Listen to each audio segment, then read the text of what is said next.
saludo a todas las personas que ya están conectadas con Primera Página en este cierre de mes. Lo decía uno de nuestros analistas, se acabó febrero y se fue volando. Iniciemos con las noticias internacionales relacionadas con compañías, porque Netflix se disparó hasta un 9% en las operaciones fuera del horario del mercado, alcanzando un máximo durante este mes y medio desde que el gigante del streaming dijera que no va a aumentar su oferta por Warner Bros. Esto ocurrió después de que Warner determinara que una oferta mejorada de $31 por acción de Paramount Skydance era la propuesta superior. Netflix dijo que con el precio requerido para igualar la última oferta de Paramount, el acuerdo ya no era financieramente atractivo. Aún así, el gigante del streaming recibirá unos $2.800 millones como una tarifa de terminación de Paramount si Warner elige a esta última.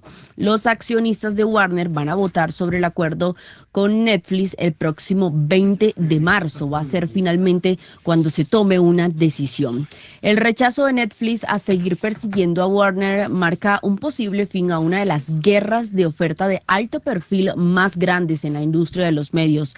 El gigante del streaming y Paramount habían perseguido agresivamente a Warner, ya que los activos de estudio y una serie de franquicias muy populares eran vistos como altamente atractivos en el mundo del streaming y el entretenimiento. Son las 6 de la mañana, 15 minutos. Pasemos ahora a conocer cómo se han comportado los mercados en las últimas horas en el mundo. En Primera Página Radio, las bolsas del mundo.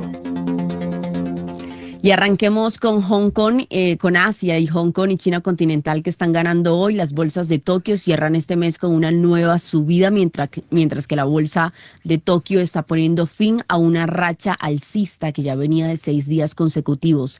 El parque Tokyota abrió en tono bajista, llegando a caer unos 600 puntos, principalmente por las ventas del sector de los semiconductores y tras los retrocesos tecnológicos en Wall Street durante la jornada del cierre de este jueves. Hay que decir también que tras la ola de las ventas iniciales, el índice revirtió la tendencia gracias a compras intermitentes por parte de fondos extranjeros que han estado optimistas ante las políticas económicas de la primera ministra nipona, que se caracteriza por una economía un poco más expansiva.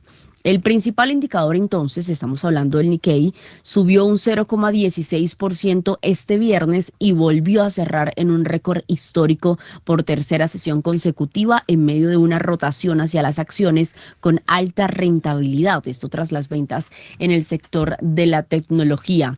El selectivo más amplio, me refiero al Topix, que es el índice que incluye a las firmas de mayor capitalización, está sumando 1,50% y se ubica en 3.938 unidades, lo que también supone otro récord máximo para los indicadores en Asia. En la bolsa de Shanghai tenemos que el índice, tras sumar la última jornada, está alcanzando un 0,39% al alza este viernes, mientras que el parque de Shenzhen sí tuvo una caída muy leve del 0,6%, finalizando en 14.495 unidades. El índice de referencia de la bolsa de Hong Kong, el Hang Seng, cerró hoy con una ganancia del 0,95%, mientras que el Hang Seng China Enterprises, que es en el que cotizan o se hace seguimiento a las compañías de la China continental, subió un 0,51%.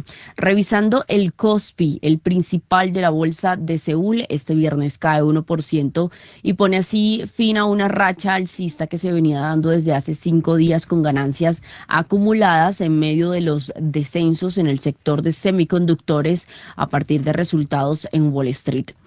El Kosdaq, que agrupa empresas tecnológicas y de mediana capitalización, está subiendo un 0,39%, mientras que Hyundai Motor se disparó un 10,66%, eso tras el anuncio de una inversión de unos $6.276 millones, esto para poder desarrollar un gran centro de datos de inteligencia artificial, un complejo de manufactura de robots y de otras instalaciones que estarán ubicadas al suroeste de Corea del Sur.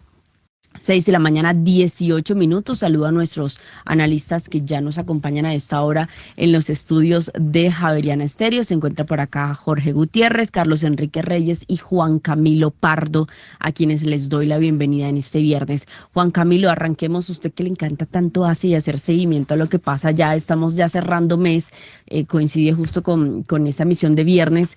El balance que me parece que en general es muy positivo en Asia, pero aún así con ciertas movidas y dinámicas en los temas políticos que marcan la tendencia de lo que puede hacer de aquí para adelante en Asia y de estas también movidas en temas de tecnología. Bueno, Kiara, muy buenos días Carlos, Jorge, muy buenos días a todo el equipo de trabajo y a los oyentes.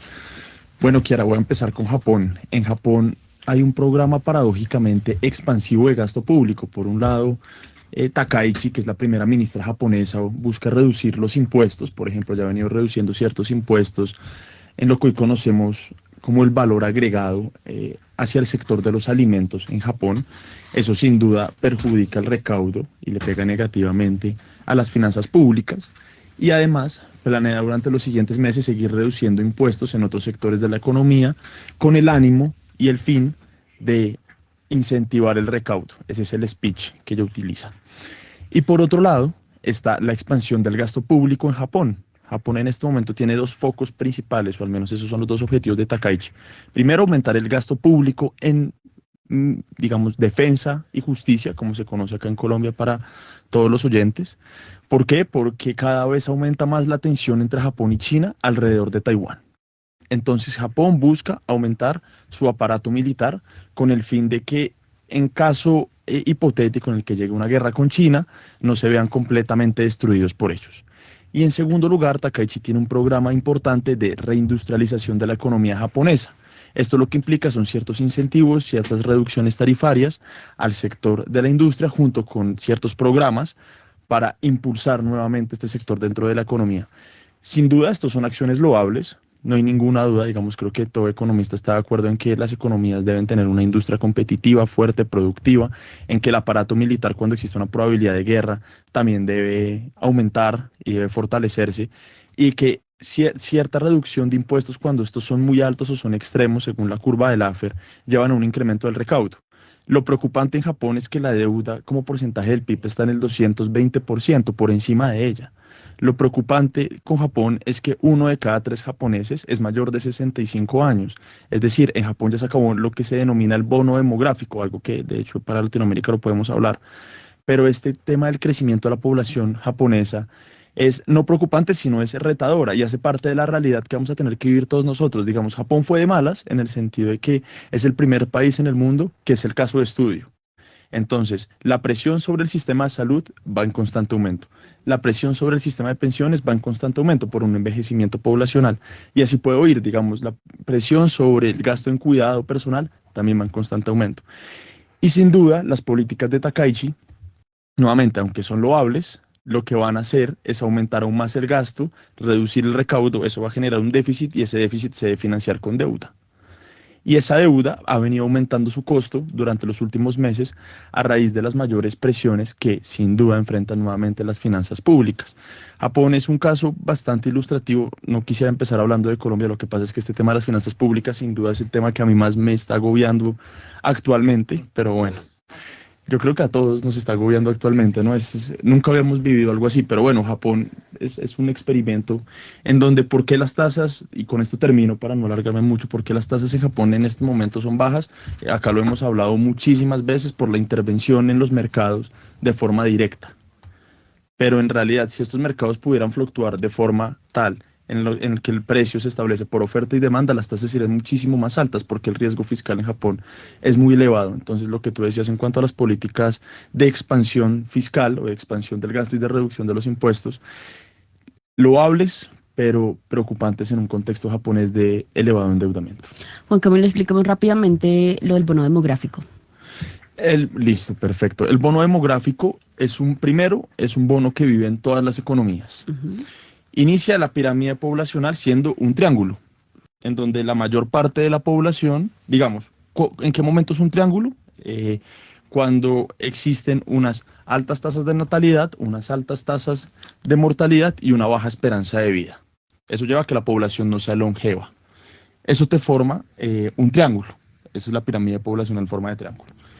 Existe el bono poblacional, cuando la tasa de natalidad se va reduciendo, la tasa de mortalidad se va reduciendo, y la pirámide poblacional ya no es una forma de triángulo, sino es un rombo. Entonces son los jóvenes, es la población en edad de trabajar, la que representa una mayor cantidad de habitantes dentro de ese territorio. El bono demográfico, básicamente, numéricamente, digamos, es la suma entre, o es un cociente. En la parte de arriba, en el numerador, va la población menor de 15 años más la población mayor de 65 años, y en el denominador va la población en edad de trabajar o la población económicamente activa.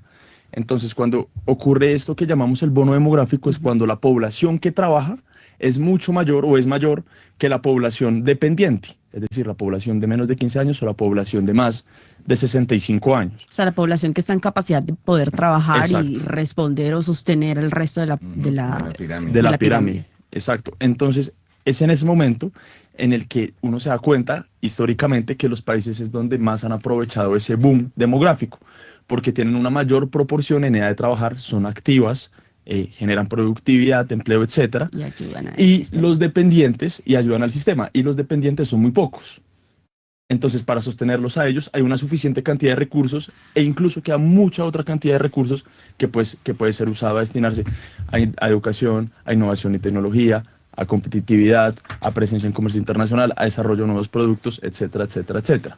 Pero a medida que envejece la población, ya no tiene forma de pirámide, ni de rombo o de diamante, sino que es una pirámide invertida.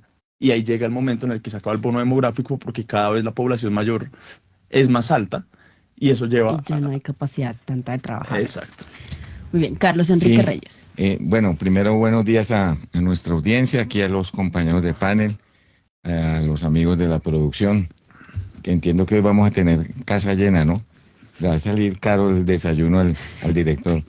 Pero no, complementando básicamente lo que decían, lo que comentábamos ahora, ese tema poblacional genera particularmente dos presiones muy complejas, y es sobre el sistema pensional, cuando tenemos sistemas de reparto como acá, porque pues está ampliamente explicado, pues son muchos menos los que están contribuyendo para las pensiones de los que ya están pensionados o vienen o están muy cerca de pensionarse. Y otra presión grandísima es en el sistema de salud. Pues para nadie es un misterio que en la medida en que uno se va envejeciendo, pues empiezan a aparecer más y más problemas de salud, y pues los sistemas públicos o mixtos o cualquiera, pues empiezan a tener una presión fiscal grande para atender esa población que se va envejeciendo. Y Kiara, acaba de salir una noticia muy importante, que son las llaves de la Champions. Ok. Si cree que venga el jefe que también le gusta el tema de fútbol. Bueno, no, esperémoslo. Sí. A las 6 de la mañana, 27 minutos, voy con Europa, donde las acciones se encaminan a su octavo mes consecutivo de ganancias. Esto pese a las dudas que ha generado todo el tema de Nvidia, que cayó un 5,5%. Ahora, en datos económicos, los salarios reales en Alemania subieron en 2025 1,9% interanual, y este índice alcanzó los 100 puntos, recuperando así el nivel de 2019, justo antes de la pandemia, cuando era de 100,5. Así, tras los descensos registrados entre 2020 y 2023, los salarios reales vuelven nuevamente a aumentar. Los salarios nominales crecieron 4,2% en 2025 respecto al año anterior, mientras que la inflación de este mismo periodo alcanzó un 2,2%. Estamos pendientes a los datos de inflación en varios países de Europa, como por ejemplo España y Alemania, en medio de los descensos que se están dando en el sector de semiconductores y en línea con los resultados en Wall Street. Los mercados entonces están subiendo este viernes en Europa. En la moneda el euro sube y se cambia en comparación con el dólar a 1,18, y esto después de que la bolsa de París y Londres marcaran ayer un nuevo máximo al cierre, que son los principales mercados que hoy están abriendo en verde. París gana un 0,5%, mientras que Milán está teniendo un alza del 0,1%. En Londres el alza es del 0,52, Frankfurt del 0,34, la bolsa de España con el IBEX 35 avanza un 0,14% y todo esto tras alcanzar ayer el IBEX 35 un máximo histórico de 18.500 puntos. Entre los datos de interés de este viernes, como lo mencionaba, en España la inflación se ha mantenido por lo menos en 2,3% en febrero, es la misma tasa que el mes anterior y este es un comportamiento que además influye en... Es un comportamiento que influye en la baja de la situación de electricidad y la alza de los combustibles y los lubricantes y también los restaurantes y servicios de alojamiento y las bebidas no alcohólicas. 6 de la mañana, 29 minutos. Jorge Gutiérrez, análisis para cerrar este mes de febrero con Asia y Europa. Hola, Kiara, muy buenos días. Un cordial saludo para toda la audiencia de Primera Página. Pues en relación con Europa, yo diría que desde año largo para acá, independientemente de las volatilidades que han vivido particularmente los mercados en Estados Unidos y en Asia, Europa de alguna forma se ha mantenido un poco más estable que estos mercados.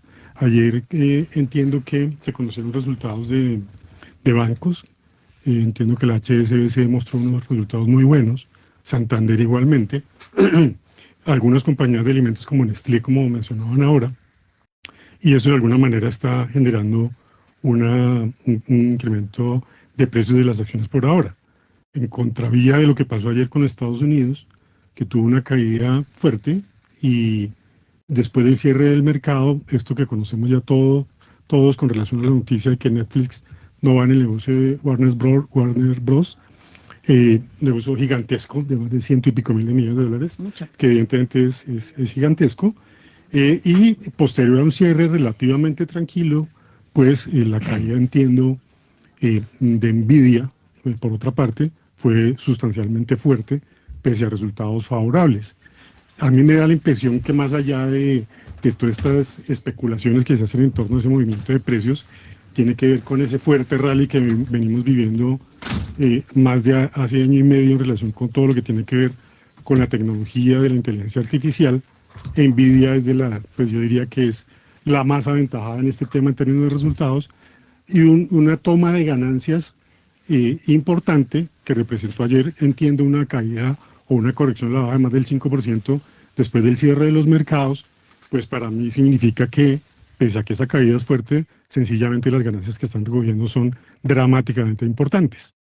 Entonces, el tema de Europa es un mercado que está teniendo buenos resultados, relativamente menos volátil que el resto de los mercados del mundo, y la expectativa entonces es que este año, cuando se hable de repartición de dividendos, pueda generar nuevos atractivos para la compra de acciones, y creo que es un buen momento para continuar comprando algunos sectores de la economía en Europa, Kiara. Son las 6 de la mañana y 31 minutos. Muy buenos días a todos. Como dice usted, hoy va a haber casa llena. Don Carlos Enrique Reyes. Oiga, ¿usted de qué bono era que estaba hablando? Demográfico. Eso se volvió un 8, hermano. Eso no era pirámide, eso habló de pirámide, rombo, circunferencia. La clase de geometría. No, llegó eso es, no, llegó con los pues taches es a la que rodilla. yo lo oí que, No, o sea, yo como ¿no? oyente quedé más perdido. Bueno, ¿no? vamos. No sé si ir a misa de 5 o ir a misa de 6, ir a San Francisco, No, sí, ir a Santa Inés. No, yo creo que el resumen de eso es pirámide, una pirámide normal hacia arriba, la base, y luego se invierte. Punto, eso es todo. El resumen. Bueno, pero te quedó claro. Ese es el resumen. No, pero es que no, que se volvió diamante de béisbol, y luego que rombo y que no. Es que tiene tres Oye, una fases. pregunta, ¿pasó algo con Santa Fe ayer? Estos días Creo, Sí. no sé, pero yo no fui protagonista de eso. No, es que pues, de nada que ver, pronto sí, de pero, pronto pues, sí. de pronto, pues, Es tiene que ver probable. con el ¿Usted cree que eso comportamiento. influye Sí, en el, pero sin Seguramente duda, la psicología sin de la duda. gente. del director? No, es que... 5-1, Sin 5-1. duda. 5-1 ayer, ¿no? Anoche. Uy, ahora quién se Usted los es como aguanta, Dios mío. Por supuesto. Pero Usted claro, es el moderno. ¿Y qué pasa? Claro, yo pensé que usted era un man crack. Ahora veo que no. ya se entiende el comentario. Sí, No, mentira, yo tomándolo del pelo, pero en realidad Por el eso llegó. resumen del famoso bono demográfico es que la Se pirámide se invirtió. invierte. Punto. Hay bono cuando está normal la pirámide y cuando se invierte ñoño. O sea, porque una muy pequeña población tiene que Es financiar. mundial el fenómeno. Sí, correcto. Y acá, y yo no sé, aquí entramos en ese También, ritmo. También. Bueno, en Bogotá eso debe ser la locura. No he mirado las cifras de No, vea, DANE de Bogotá, pero la tasa de fecundidad o la tasa de natalidad en Colombia cayó más rápido de lo que en su momento cayó en Japón. Y hoy en día es menor que la de Japón. Imagínese. 1.1 hijos Pero bueno, por cada mujer. yo Y diría creo que es que menos aquí en Bogotá incluso. Yo diría que como Pues sí. todo en la vida, ¿no? La gente va a ser víctima de sus propias decisiones. Esta generación que básicamente piensa en perros, gatos y etcétera, y no tener, Terians. sí, no tener generación o herederos, pues sencillamente va a llevar del bulto porque nadie les va a pagar sus pensiones cuando les toque el turno. ¿En qué vamos? ¿Europa? Vamos Ya para pasamos, Latinoamérica. No, por allá Bueno, no, pasamos. ya no va a haber Latinoamérica. O bueno, hagamos Como pero dices, nos faltan las llaves de Champions. ¿Está que se habla, Carlos Enrique? las llaves de Champions tendrá que esperar. Vámonos para Latinoamérica. Las bolsas latinoamericanas en Primera Página Radio. Tenemos puntualmente que las pérdidas de Nvidia se extendieron a las acciones de tecnología en general, arrastrando el Nasdaq un 1,2%, el Standard & Poor's cayó un 0,5% y el Dow Jones terminó sin cambios. En Latinoamérica, la Bolsa de Comercio de Buenos Aires tuvo una baja del 1,62% con su principal índice, el Merval. Tenemos que Bovespa en Sao Paulo perdió 0,13%, el Standard & Poor's de la Bolsa de México sumó un 0,6%, mientras que el MSCI Colcap de la Bolsa de Valores en Colombia bajó 4,13%, retrocedió el IPSA en Santiago de Chile un 0,75% y también descenso, caída para la MSCI Nuam de Perú del 0,82%, Néctor. Bueno, a las 6:35 sobre Latinoamérica vamos a abrir el paracaídas y nos vamos a centrar en Colombia. Nos vamos con la noticia que ayer conmocionó al país. Vámonos con Daniel Támara. ¿Qué fue lo que conmocionó al país a las 12:59 del mediodía? Así es, Héctor, pues imagínense que, bueno, buenos días para usted, para todos los oyentes y los analistas de la mesa de trabajo. Pues sí, Héctor, imagínense que a las 12:58 de la tarde de ayer, el dólar iba cotizándose más o menos en 3.750 pesos, a las 12:58. Y a las 12:59 de repente pegó un pico para cerrar a la 1 de la tarde a los 3.830 pesos. ¿Y qué fue lo que pasó? ¿Qué fue lo que pudo constatar Primera Página? Es que se presentó una operación por 97 millones de dólares que llevó a que al último minuto, a las 12:59 se presentó esa operación que llevó al dólar precisamente a esos niveles. Ahí la historia es que fue una sola operación en la que un agente quiso comprar 99 millones de dólares y hubo 5 agentes dispuestos a venderle esa cantidad de dólares. El primero, según pues lo detalló Primera Página ayer, el primero le vendió 25 millones de dólares a una tasa de cambio promedio de 3.759 pesos por dólar. El segundo, 16 millones de dólares a una tasa de cambio promedio de 3.765 dólares. El tercero, 11 millones de dólares y el cuarto, 25 millones de dólares a ese mismo nivel de tasa de cambio. Pero el quinto le vendió 22 millones de dólares a una tasa de cambio promedio de 3.792,5 pesos por dólar. Entonces, ahí está el total de los 97 millones de dólares y pues ahí está el pico que empezó a tener la tasa de cambio y evidentemente al ver que la tasa de cambio se iba para arriba, pues el mercado en general reaccionó a estos movimientos, algunos intermediarios aprovecharon para cubrir posiciones y pues mandaron el dato de cierre hasta los 3.830 pesos. Lo que se dice en el mercado cambiario, Héctor, es que el que está detrás o el que quiso comprar esta cantidad de dólares fue la propia Tesorería Nacional, digamos, basados en el anuncio que ha hecho el propio Ministerio de Hacienda de que está en una posición compradora de dólares. Y de hecho, pues tiene, acordémonos que tiene unas coberturas a través del NDF, de Non-Delivery Forward, por cerca de 5.000 millones de dólares. Entonces eso hace que su presencia en el mercado cambiario pues pueda ser importante y que pues no tiene nada de raro que esté de compras esté de compra de dólares para seguir engrosando su caja en dólares, que recordemos que está por los lados de los 10.000 millones de dólares, según pues lo ha dicho el propio crédito público. Entonces, Héctor, acá la noticia, una sola operación al último minuto impulsó la tasa de cambio a los 3.830 pesos, porque recordemos que a las 12:58 se venía cotizando a 3.750 pesos.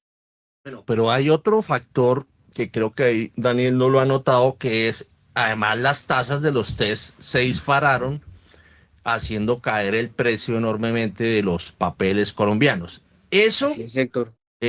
según tengo entendido, eso hizo que algunos inversionistas tuviesen que cumplir garantías y que eso también hubiera podido haber impulsado. Esa es la otra versión, ¿no? Hay Sí, dos versiones de que que, pudo haber de sido que un uno offshore. es Mr. Cuellar y el otro es El offshore, los el offshore. offshore que le pudieron Sí. haber pedido garantías. Y de hecho, sí, Héctor, porque ayer las tasas de los test empezaron a tocar máximos en el mercado secundario. Se empezaron a negociar sobre todo las referencias del 2032 y 2033 por encima del 14%. Eso era algo que no se veía desde el octubre negro del 2022. Si se acuerdan, cuando el dólar se fue a 5.000 pesos, las tasas de los test se subieron terriblemente. Fue el mes donde se habló de control a los capitales golondrina y eso disparó el dólar, disparó las tasas de los test y eso era algo que no se veía pues desde ese momento. Claro que ayer Primera Página hizo el ejercicio y lo que pasa es que en ese momento, en el octubre del 2022, la inflación estaba en 12,2%. Entonces, que los test se cotizaran al 14 o por encima del 14% daba una tasa real de entre el 2 y el 3%. Ahorita la tasa real con un test al 14% o por encima del 14% da una tasa real de más del 8%. Entonces, esa tasa real del 8% sí no tiene antecedentes, o sea que un test se cotiza al 14% con una inflación de 5,4%, pues no tiene antecedentes en la historia reciente. Tocaría devolverse a uno a los primeros meses, años de este siglo o incluso antes de este siglo para mirar antecedentes similares, pero igual la inflación por esas épocas estaba pues bastante más alta de lo que está en este momento. Y el tema particular es que no solamente en el mercado secundario, Héctor, el costo de fondeo del gobierno en las subastas de test, y lo viene resaltando Primera Página, es que los TCOs cortaron esta semana al 13,05%. Ese es el máximo, o sea, igualó el máximo histórico que se había presentado a comienzos del 2023. En enero de 2023 también había cortado al 13,05%, alcanzó ese máximo histórico. Y ahora, la tasa de los test en pesos a la que cortó la subasta del pasado miércoles también marcó un máximo 13,9%. Eso no se había visto, digamos, en la historia reciente. El dato, digamos, comparable también se presentó en octubre del 2022, cuando cuando uno de los test subastados en pesos cortó al 13,7%.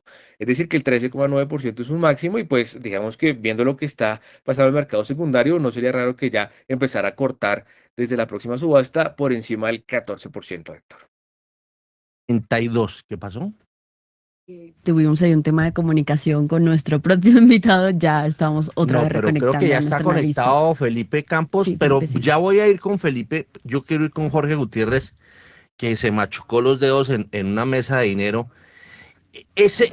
¿Por qué ese momento, por qué en un minuto pasa el valor del dólar en Colombia de los 3.700 y pico a los 3.800 y pico. O sea, eso, cada operación es que se dan muy en simultánea para que ocurra eso. Pues mire, Héctor, bueno, hay muchas cosas que hablar sobre el tema y No, quiero que explique, voy a centrarme en porque el yo tema. tengo unos invitados especializados en dólar que quiero que darles cabida y luego abordaremos Ok. ese tema con ustedes. Pero quiero el tema operativo. Mire, cuando se va acercando el cierre del mercado, es normal en todos los mercados del mundo que la liquidez se vaya disminuyendo, es decir, la profundidad en cada lado se vaya disminuyendo.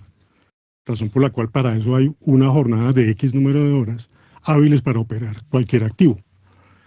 Cuando un operador se espera a última hora hacer una operación de 100 millones de dólares en un mercado que en promedio vale 1.200 millones de dólares, o es un inexperto, ¿sí? O tiene una intención detrás de hacer mover el mercado. No estuve ayer en la pantalla, por supuesto, pero me parece que hacer una operación de 100 millones de dólares faltando 5 o 2 minutos para cerrar el mercado Un minuto, faltaba un minuto exactamente, sí. es una cosa totalmente inapropiada y no se da de manera constante en el mercado. Es decir, es obvio que si faltando un minuto va a hacer una operación de esas, no va a haber la liquidez para cerrar esa operación, con altísima probabilidad. Entonces, ¿qué pasa?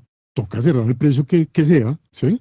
Si es que el caso es de que hay que cerrar la operación con urgencia. No, y si usted Ahora, está cortado, por ejemplo. No, si usted está corto y se le salta el precio, pues usted tiene que ir detrás. Lo que pasa es que en un minuto se le cierra el mercado y no tiene cómo hacer la operación. Eso tiene unas consecuencias nefastas para la credibilidad del esquema o del mercado en una situación determinada como esta. Entonces, me parece que una entidad que uno espera que sea lo suficientemente seria, ordenada, prudente Bueno, y pero demás. todavía no sabemos si es Estoy hablando de la información que estamos crédito escuchando público. todos acá. Hay ¿Sí? la posibilidad de que sea un offshore. No importa, Héctor, no importa, cualquiera que sea, no importa. El que hace una operación de estas, evidentemente está demostrando muchas cosas y una de ellas es imprudencia. ¿Cómo hacer una operación de 100 millones de dólares faltando un minuto para cerrar el mercado? Rápidamente, Daniel Tamara, pero después en el next day se calmó la cosa. Daniel, ¿en cuánto quedó el next Héctor, day? en el next day el dato cayó por debajo de los 3.800 y cerró sobre los 3.760 pesos. Es decir, una caída de más de, haciendo ahí el cálculo a mano, de más de 60 pesos. Sí. Pero la nación la que está detrás de esa operación, eso es claramente detrimento patrimonial. Bueno, nos vamos con Felipe Campos para que nos dé luces de este brinco que se pegó de 3.700 y pico a 3.800, creo que 43. ¿Es posible que se repita un brinco de estos? ¿Es, digamos, consistente de que el dólar siga echando para arriba o esto apenas fue un hervor que se calmó? Felipe Bueno, Héctor, Campos de Alianza Valores. Sí, un saludo a todos, a toda la mesa y gracias por la invitación. Bueno, Héctor, este año el dólar en Colombia se está comportando claramente atípico. O sea, el dólar en el mundo está quieto, ni ha bajado ni ha subido. El dólar en Latinoamérica está debilitándose entre 4 y 6%, 6% en un país como Brasil o 4% en un país como Chile. Entonces, Colombia, al ayer, haber marcado esos 4.750, 3.750 o 3.760, ya no tiene caída este año. Entonces, Colombia es atípico, se salió del grupo latinoamericano, y si estuviera en el grupo latinoamericano debería estar más cerca a los 4.000, a los 3.600. O sea, hay un descuadre que se está sintiendo y es atípico además, porque el año pasado estábamos liderando la región. Entonces, la primera cosa es uno sabe que algo está pasando en Colombia. Lo que está pasando en Colombia se comenzó a notar desde el 22 de enero, cuando ya el flujo de crédito público comenzó a verse, no solamente a verse, sino a reportarse, porque el crédito público le comenzó a decir a uno que ellos estaban ahí en pantalla, que ya no querían traer más dólares, que querían comprar, que querían prepararse para el TRS. Entonces, desde ahí, la moneda se separó y hemos mantenido unos niveles de revaluación de 2%, mientras la región seguía bajando al 4, al 5 y al 6. Y ya llega el día de ayer, en que se nos suman tres cosas, creo yo. Una, pues que hay un ataque, que ustedes ya las nombraron, de hecho, hay un ataque a la deuda pública solo comparable, como decía Daniel, en todo el periodo del segundo semestre del 22, los tres llegaron al 15,5 en el punto más álgido. Se suma crédito público, que ustedes lo recuerdan, que yo no lo tenía en mente, que había estado en pantalla ayer, pero que sabemos que estaba en pantalla todo el tiempo. También, como nombraban ahorita, con digamos, un comportamiento atípico, un comportamiento como no solo ahora, si fue ayer o no fueron ellos, no importa, como un interés de presionar el dólar al alza, con operaciones agresivas, cuando nos reportó que ha hecho 2.000 millones en cuestión de unos días. Uno dice, ¿por qué hay que hacer 2.000 millones en unos días? Digamos, hay un elemento que interviene mucho en el mercado. Y el tercer elemento es lo político. Yo sí creo que el día de ayer arrancamos el ciclo político en los activos colombianos, que es la recta preelectoral, que no arranca antes ni arranca después, arranca alrededor de marzo, porque en marzo es cuando llega la información. Lo que pasa es que yo creo que llegó antes o arrancó antes por este tema de Inbamer, que el resultado fue bastante extremo. El día de ayer no solamente fue el dólar, en quitándole esa operación extraña, el 2% de evaluación del día de ayer, pues obviamente fue mucho más que en el resto del mundo y que en la región. O sea, ayer hubo algo más adicional, y yo lo conecto con el tema de las encuestas y con la idea de que arrancamos la etapa preelectoral, donde la volatilidad obviamente se va a mover a medida que llega la información. La información grande era el 8 de marzo, con las elecciones de Congreso. Y aquí es muy interesante, Héctor, esto ya lo vivimos. Y ya lo han vivido otros países en estos momentos de o giro a la heterodoxia o confirmación de la heterodoxia, como lo vivió México. Lo que hay es, yo identifico 3 etapas. Una etapa que es preelectoral, 3 meses antes, 4 meses antes, incluyendo la primera vuelta en el 2022, el dólar, aparte de las coincidencias son enormes, se movió entre 3.700 y 4.000.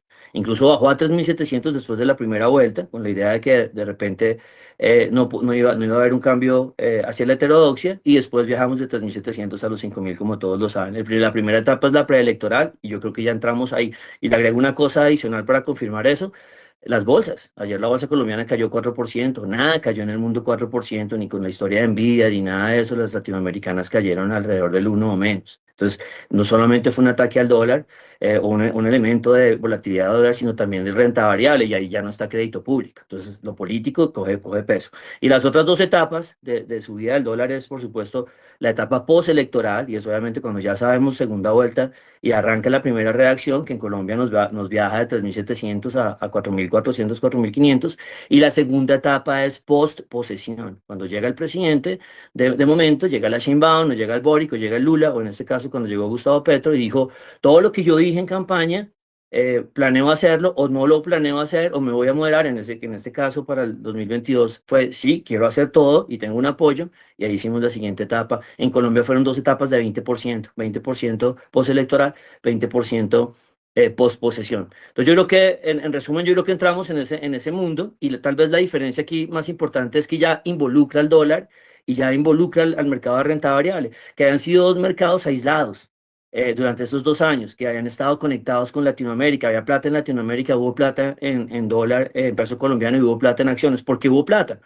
Porque son 2 activos que difícilmente son afectables por las políticas del gobierno directo. Desde que el gobierno respete las instituciones y las instituciones lo amarren, Bancolombia funciona y el dólar en el país funciona. O hay otros activos que sí han estado amarrados por el tema del gobierno, que son los TES y ese Ecopetrol. Entonces uno ve que el día de ayer ya se involucraron toda la masa de activos. Entonces, por eso yo le doy un elemento, digamos, un factor importante al tema político del comportamiento de ayer. Bueno, 6:51, incluyendo hoy 27 de febrero, faltan 162 días para que haya cambio de gobierno. Y para empezar el Mundial, faltan 105 días. Y para que debute Colombia, faltan 111 días. Nos vamos con otro especialista. O sea, Felipe Campos fue invitado especial hoy, excepcional, porque es un gran conocedor del tema del dólar. Otro gran conocedor es Diego Rodríguez, quien también es nuestro invitado. A ver, Diego Rodríguez, ¿cómo vio ese sacudón del dólar ayer, faltando 1 minuto para la 1 de la tarde? Hola Héctor, buenos días, pues, y saludo a toda la audiencia, a todos los participantes de la mesa y a Felipe igualmente.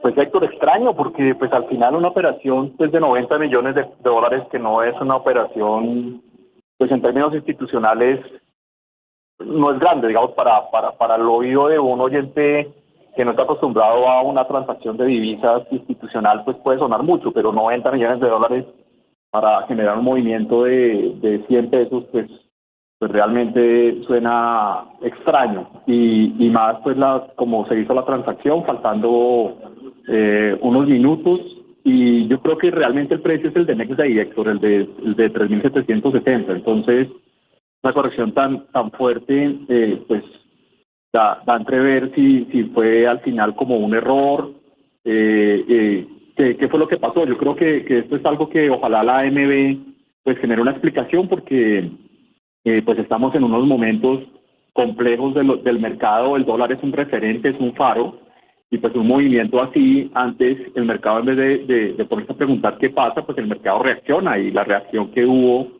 pues en el resto de activos, y hoy en día pues la tensión y el pánico que genera, y también a la economía, ¿no? Finalmente, bueno, el precio si es 3.860 o es 3.720 o 40. ¿Qué pasó con esta transacción? Yo creo que eso pues merece una investigación profunda por parte de la AMB. ¿Qué pasó ahí, no? Sí, muy bien, 6:53. Otro invitado que teníamos, a quien le voy a sacar tarjeta amarilla, era Mauricio Zúñiga, quien me dijo que iba a venir, pero no vino, quien es otro gran conocedor del tema cambiario. Voy a hacerle la pregunta puntual a los dos invitados excepcionales. A ver, Felipe, ¿cuál es su apuesta? ¿En cuánto va a amanecer el dólar el día después de elecciones de ahorita del 8 de marzo?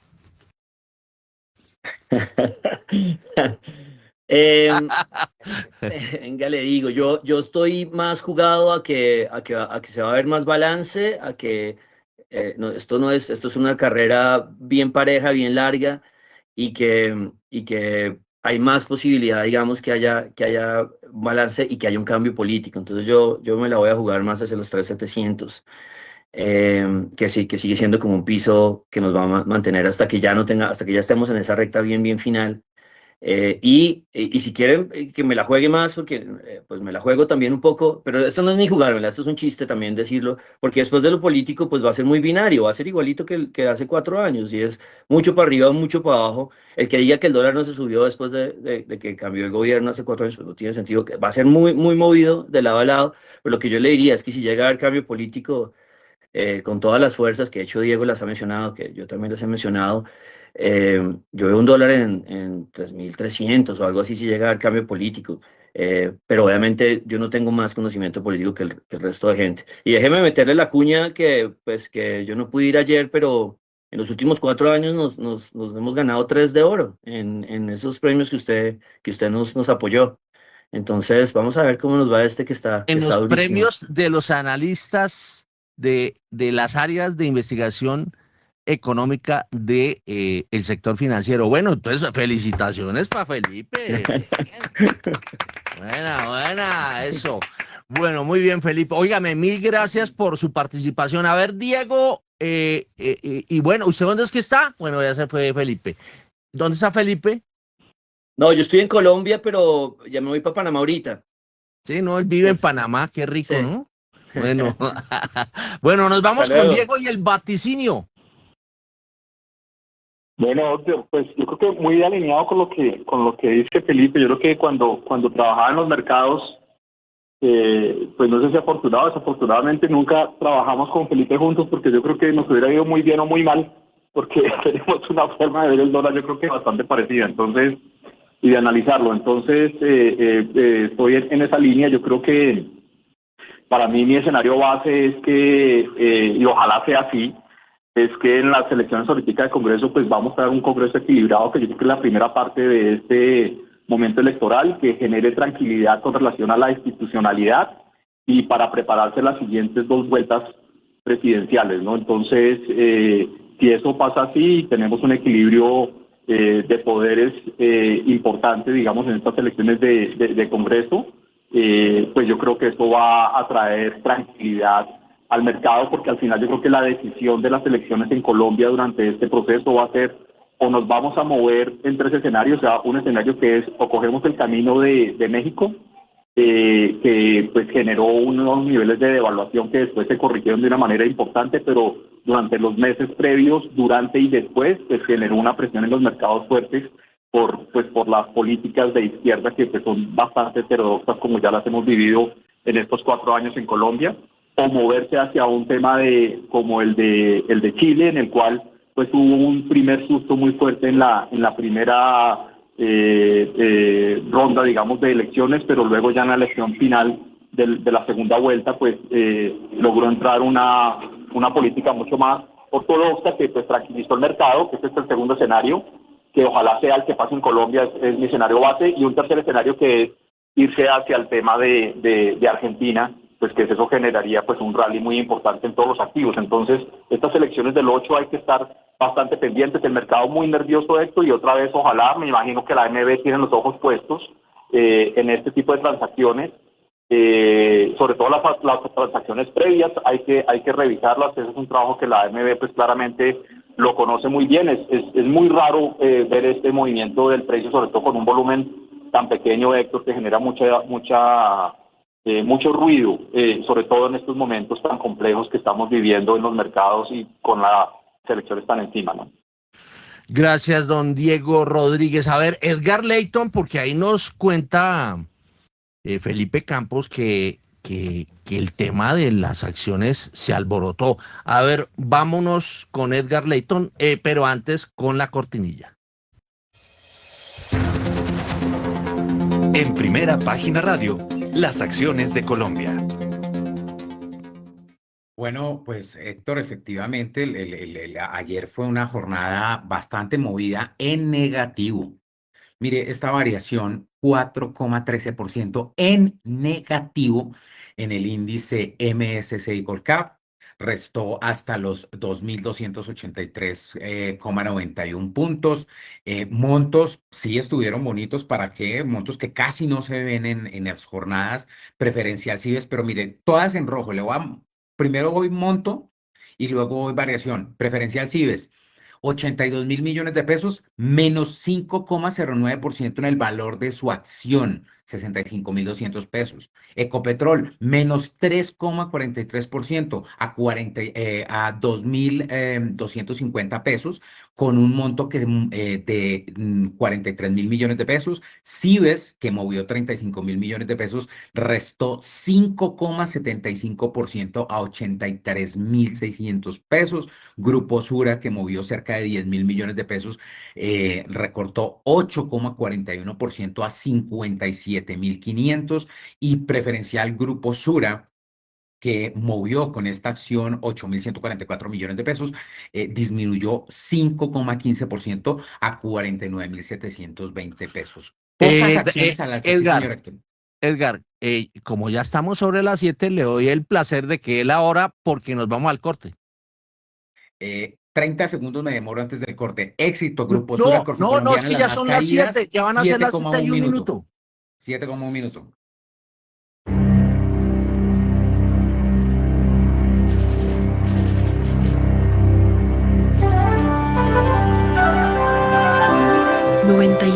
.9 Javeriana Estéreo, Bogotá. HJKZ.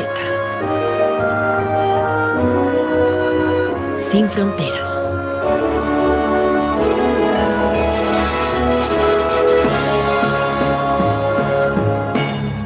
Son las 7 de la mañana y 9 minutos. Hemos tenido dificultades en materia de sonido. Maritza está en Medellín, pero hemos tenido inconvenientes. A las 7 y 9 retomamos acá con el tema de la trepada del precio del dólar.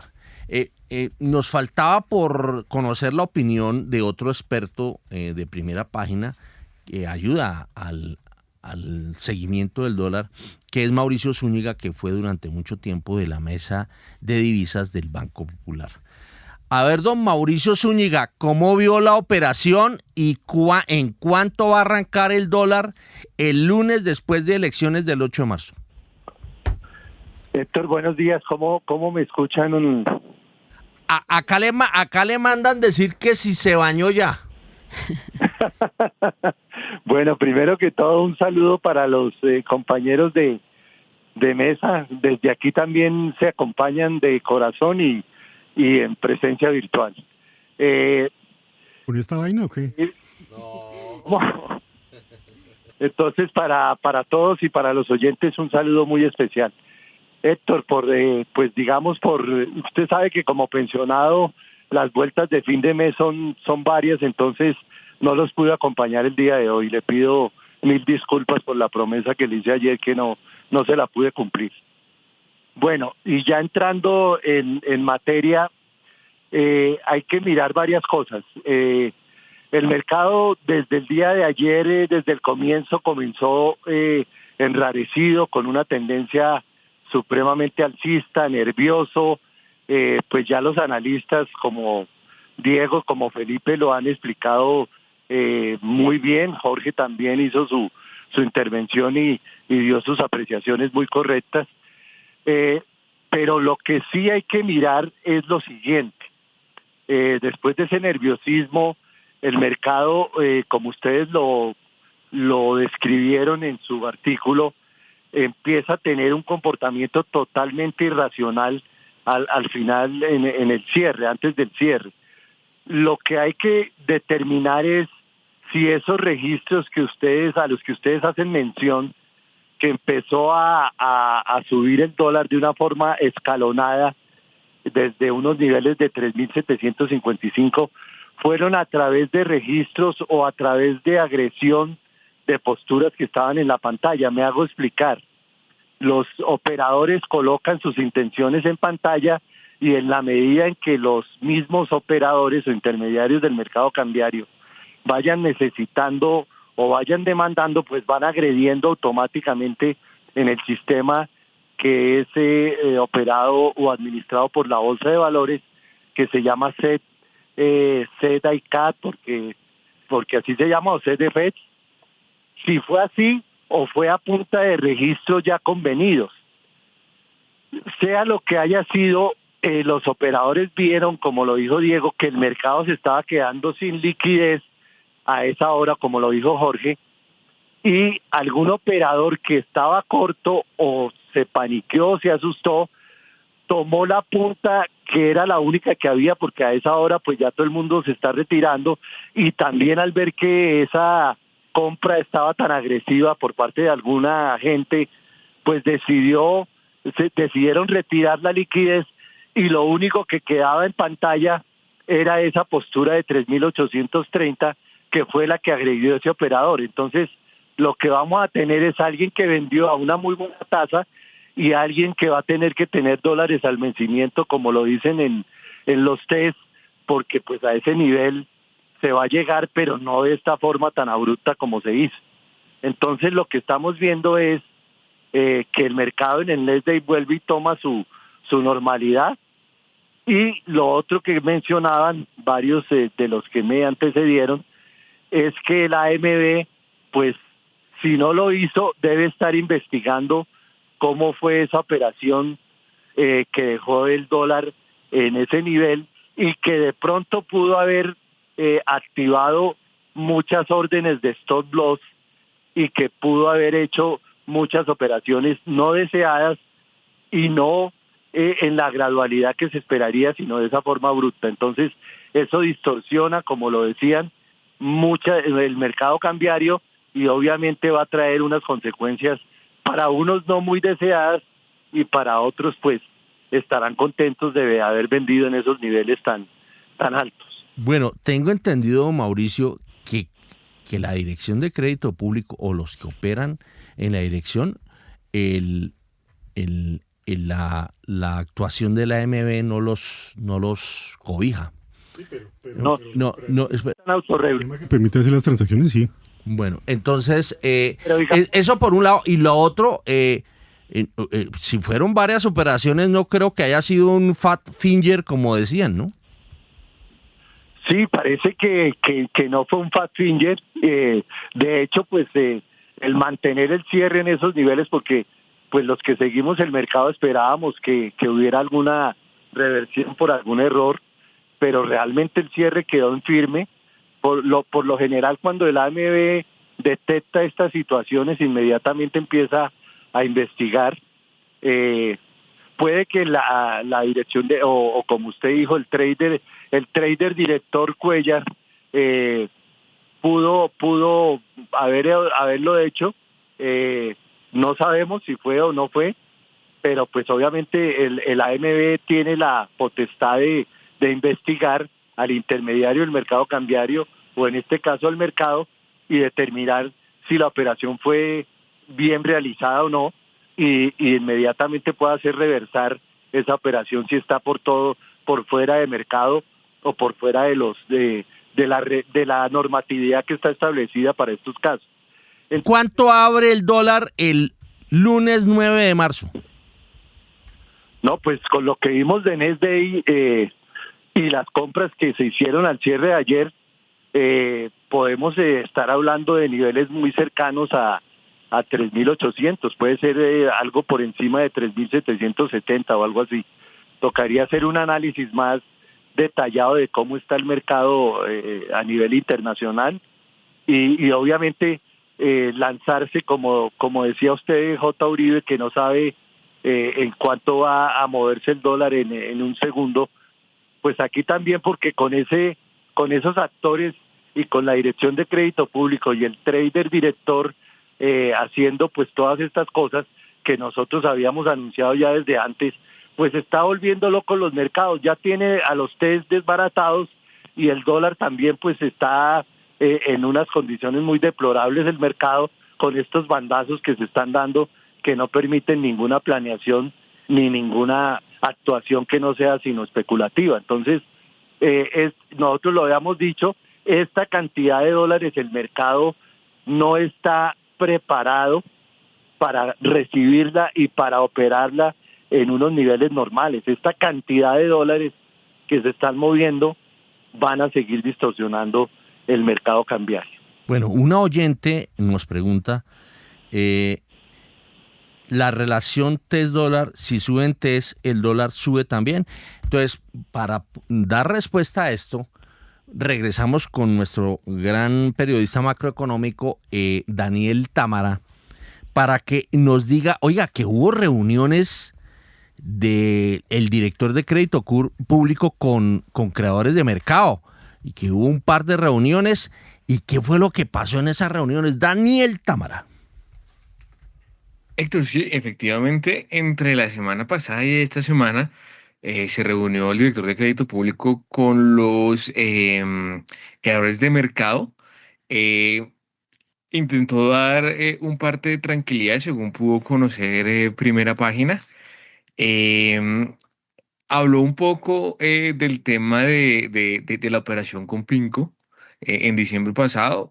Digamos que les dio una especie de disculpas a los creadores de mercado y bueno, les confirmó también que para este año pues buscaba hacer algo similar por unos entre 9 y 10 billones de pesos. De todas maneras, Héctor, pues recordemos que ya en materia de operaciones convenidas, que son las otras colocaciones directas que hace la Dirección de Crédito Público, pues se sobrepasó el techo impuesto, digamos que era de 8 billones de pesos, y queda ese remanente, Héctor, de 9 billones de pesos, que fue lo que nos presentaron en el Fuentes y Usos, para hacer operaciones similares. Ahí también, similares a la de Pinco, digo. Y ahí también, pues, les confirmó que igual está en una posición compradora de dólares la Tesorería Nacional, algo que ya había dicho a comienzos de este mes, de que ya en sus planes pues, no estaba monetizar en el corto plazo, sino más bien seguir engrosando la caja en dólares, teniendo en cuenta también que viene el cierre del TRS que tiene que hacerse a más tardar el 31 de julio. Entonces, esos fueron básicamente los principales mensajes, Héctor, que hubo en esa reunión. Tal vez reconfirmar lo que ya veníamos hablando un poco de cómo se está comportando crédito público en materia del mercado cambiario y también en materia de lo que está haciendo con las colocaciones directas de TES. Bueno, a ver, quiero que Carlos Enrique Reyes, a ver si es capaz de ser profesor acá, nos diga tres cositas. La primera, ¿qué es eso de Pinco? Porque la gente dice las operaciones de Pinco, ¿para qué? Espere un segundo, esa es la primera pregunta. La segunda pregunta es, ¿qué relación hay entre TES y dólar? Y la tercera pregunta es, pero muy didáctica, y la tercera pregunta, ¿qué es stop loss? Ok, bueno, PIMCO es un fondo de inversión muy grande a nivel mundial, de los más, tal vez de los más importantes del mundo, y que se mueve en diferentes mercados, y uno de esos pues es el mercado colombiano y en general mercados emergentes. La relación peso-dólar, pues en teoría uno pensaría que si la moneda se devalúa, en teoría, los TES deberían perder valor también, porque pues es un activo que en donde está reflejado nuestra deuda. Lo que pasa es que esa es una correlación pues que no es tan directa, que se ha perdido mucho, porque también en el dólar hay fenómenos de oferta, demanda, compras por, flujos de importación, exportación, que no necesariamente corresponden a mejora o desmejora de la condición económica. Igual pasa con los TES. Y el stop loss es una política de riesgo que adoptan las entidades, y es que cuando usted compra un activo en 100 o vende un activo, vamos a explicarlo más fácil con la compra. Usted compra algo que vale 100 y su política le dice, Héctor, si eso cae a 90, automáticamente, sin pensarlo, se vende eso y cierra la pérdida. Eso es el stop loss. Como le digo, eso corresponde a políticas internas de cada entidad, y es importantísimo respetarla. Muchas veces buena parte de los problemas se agrandan y se recrudecen cuando usted no ejecuta la política, porque y ahí hay mucha literatura muy interesante como de psicología financiera, y es que al ser humano le cuesta reconocer la pérdida, el error, y entonces empieza a llenarse de argumentos. No, pero espere que es que eso va a pasar esto y va a pasar esto, y ya no va en 90, sino va en 85 y va en 80 y cierra la pérdida por allá en 80. Bueno, 7:22. Juan Esteban Carreño, que es asociado de estrategia de inversión de Sura Investments. ¿Qué significa asociado de estrategia? Héctor, pues ahí en mi equipo es el equipo de estrategia de inversión, que lo que hacemos es revisar todos los mercados, digamos, globales y también específicamente Colombia, y ahí diseñamos la estrategia de inversión general que siguen los distintos portafolios que tiene Sura y los distintos fondos. Me imagino que ayer estuvieron echando números toda la tarde después de semejante sancocho el que hubo tanto en TES como en el mercado cambiario. Sí, Héctor, la verdad, un día muy movido. Creo que en general el mercado, digamos, de capitales colombiano sufrió un poco por el resultado de las encuestas. Hubo ventas. ¿Pero sí será por las encuestas? Héctor, sí lo vemos. O sea, para que caiga la bolsa, el dólar y los TES, todo como de forma tan coordinada, sí hubo un golpe en sentimiento. Más que pues también pudo haber factores técnicos, pero hubo un golpe en sentimiento en el cual pues los inversionistas se asustaron. La bolsa colombiana también ha tenido unos golpes externos, como el tema de la emergencia económica que agrava el patrimonio de los bancos principalmente. Esos son 2 billones que pueden estar tributando los bancos. Ecopetrol puede estar tributando alrededor de 1.7 billones, entonces está recibiendo esos golpes externos. El tema también del traslado de las AFPs a Colpensiones, que son unos 25 billones de pesos.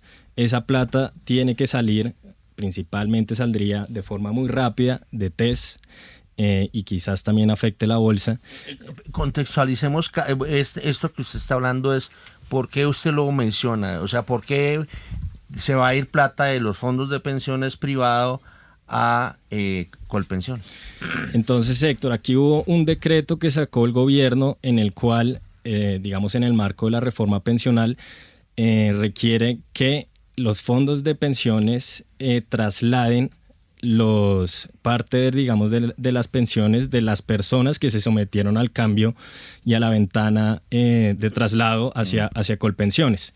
Aquí empieza a haber una digamos, pelea o un gris jurídico en el cual, de hecho, la ley, el artículo 76 de la reforma pensional, lo que decía era que las personas tenían que pues ya está recibiendo pues esa pensión y que mientras tanto iba a seguir siendo manejado por las AFPs. El decreto que sacó el gobierno, que muchos dicen va en contravía de la ley, lo que requiere es que se trasladen de una vez esos fondos, entonces, y no cuando la persona requiera pues la pensión. Entonces, que se trasladen de una vez genera preocupaciones, por un lado, en el sentido de que eso que se está trasladando con pensiones hace parte del ahorro pensional para el futuro pues, de los pensionados. Al trasladarse con pensiones, eso se va a empezar a utilizar dentro del marco también de una crisis fiscal y que el gobierno necesita los recursos, se va a empezar a utilizar para las mesadas actuales, reduciendo así los digamos, recursos futuros. Entonces, es un lado de la preocupación y el otro lado, pues es el impacto en los mercados de capitales en el sentido de que es una transacción muy grande, en muy poco tiempo, se tiene que hacer 15 días después de publicado el decreto. Entonces esa transacción de 25 billones se estima que aproximadamente unos 17 están en TES. Eso pues exigiría una venta masiva de TES que también pues puede ser preocupante para el mercado. Imagínense. 7.26. Guillermo Valencia se quiere tomar el mercado, pero saquémosle tarjeta amarilla de entrada. Tiene un sesgo porque no puedo hablar en contra. Pero venga, yo le tengo pregunta a Guillermo porque pues cada uno tiene su especialidad. Me gustaría que Guillermo me diga que él está permanentemente en contacto con los mercados internacionales y obviamente con el mercado nacional. Yo quiero que esa óptica de mercado, ¿cómo la está palpando usted? Pues con miras a la coyuntura que hay, que la coyuntura es elecciones en Colombia, con miras al manejo macroeconómico que se está dando y con miras a las posturas del actual presidente de los colombianos, Gustavo Petro. Héctor, bueno, muy buenos días. Lo primero, yo creo que internacionalmente hay dos narrativas dominantes. Una, la debilidad del dólar general. Entonces vamos a buscar carry trade, y eso es lo que hace PIMCO. Entonces va a buscar carry trade, y ahí Colombia está interesante. ¿Qué es carry trade? Diferencial de tasas de interés. Entonces a mí no me importa, yo quiero el diferencial de tasas de interés, compro una cobertura de moneda y listo. Me voy por el spread. ¿Y me voy a dónde? A Colombia y Brasil. México también. Ese es el trade convencional. Luego están los global macro. Entonces los global macro dicen, va a haber un cambio de ciclo electoral. ¿Qué probabilidades hay? Entonces ahí ven una oportunidad de cortar o ser más agresivos en la moneda. El carry trade está muy jugado. El carry trade está bien apalancado. El carry trade le cambian las cosas y tiene que salir a vender rápido esa posición. Entonces ese es el lado uno. Mi óptica. Yo creo que el que tiene peso colombiano o tiene real brasileño está jugando la estrategia del pavo de Navidad. ¿Sí? Gana 364 días y hay un día que pierde todo. ¿Sí? Porque, sí, claro, es una fragilidad inherente porque hoy estamos hablando, todos estamos pendientes, va a cambiar, va a hacerse pedo, no va a ser. El tema fiscal de Colombia y Brasil es horrible. Es horrible. Es como la duna de arena que cae, que cae y uno explica, no, fue el niño que pasó, no fue el viento, fue la mosca. No, hay una fragilidad estructural. Y eso, para mí, crea un sesgo en la distribución de probabilidad de la moneda. Yo no tendría peso colombiano ni real en el largo plazo. En el corto es otra historia. Pero si mi horizonte es 5 años, nada. No tendría nada. ¿Por qué? Porque nosotros estamos inmersos en un cambio más grande, que es el cambio de la productividad. Nosotros no estamos teniendo ese cambio. Tenemos una muy buena oportunidad con Venezuela. Es lo irónico. Tenemos la mejor oportunidad de la vida geográfica con un reset de las cadenas de valor y la indisciplina fiscal más tremenda. Entonces, sí, yo creo que lo fiscal es lo que crea la fragilidad y no solo está en Colombia. Entonces, la narrativa macro estaba tranquila con el dólar débil. Donde llegue a cambiar la narrativa del dólar débil, que yo creo que va a cambiar en los próximos 3 meses, ahí sí se ve, como es que decía Warren Buffett, quién es el que está nadando sin vestido de baño. ¿Sí? Ahí sí se ve, exacto. Entonces, sí, listo. Desde el 2022 el que estaba largo, peso colombiano, dice, wow, qué barraquera, super trade, real brasileño. Y acumule fragilidad. Y luego llegan estos eventos extremos, que puede ser un market maker. Algo. Sí, claro. O sea, también, ahorita en el libro, pues uno aprovecha. El que tenga $100 millones para moverlo, en 10 minutos, pues es su trabajo. En un minuto. En un minuto, es su trabajo mirar cómo maximiza ese libro. ¿Sí? Toda es teoría del incentivo. Ahora, el tema es, una cosa es liquidar una posición grande en el peso colombiano, otra cosa en el peso mexicano. El peso colombiano no es líquido. ¿Sí? Y eso parece un movimiento de cripto. Eso es, cuando no hay liquidez, pues pasan esos saltos. Entonces, no creo que todavía estemos en el momento de fragilidad grande del peso, pero para mí esa es como una señal de mucha fragilidad. Digamos, cuando fue la narrativa, cuando fue la era Duque, entonces listo, cambio de gobierno, ¿qué pasó? Se evaluó. ¿Se evaluó por qué? Porque es que el tema fiscal es complicado, sea quien sea. Obviamente, si Cepeda, pues, detonó una devaluación gigantesca, porque es ya sumarle más a ese problema. Ahora, el que venga tiene un problema fiscal. Le toca duro. Ojalá sea disciplinado. No, yo soy de los que tiene una teoría bastante perversa, que es que ante este despelote que hay, pues es preferible que llegue otro gobierno de la misma línea para que sepa, para que coma de su misma porción, ¿no? Porque es que el problema es si llega otro gobierno de un pensamiento diferente, no alcanza a arreglar la casa despelotada en los próximos 4 años, y entonces van a decir culpa del que llegó a arreglar. Verbigracia Macri. Y entonces, Macri. Entonces sí, más o Macri en Argentina le pasó eso. Entonces, pero muy duro, Héctor, porque si no le ponen disciplina. No, es que ya otro ciclo de estos, una cosa es exacto, ya resorte no se devuelve. Sí, ya, ese es el se endurece. Sí, ya. Sí. No, bueno, el péndulo para allá y para acá. Usted me pidió 3 minutos, don Juan Camilo Pardo, porque él quiere meterse en el tema del descuadre fiscal que hay en Colombia. Le voy a dar 2. Hágale, deme 2. Entonces, hágale. Perfecto, se lo doy en 2. Corre el tiempo. Héctor, le voy a dar las siguientes cifras. Gasto primario, que es el gasto del Estado, incluyendo funcionamiento, inversión y excluyendo deuda, está en máximos históricos sin estar en pandemia, únicamente comparable con pandemia.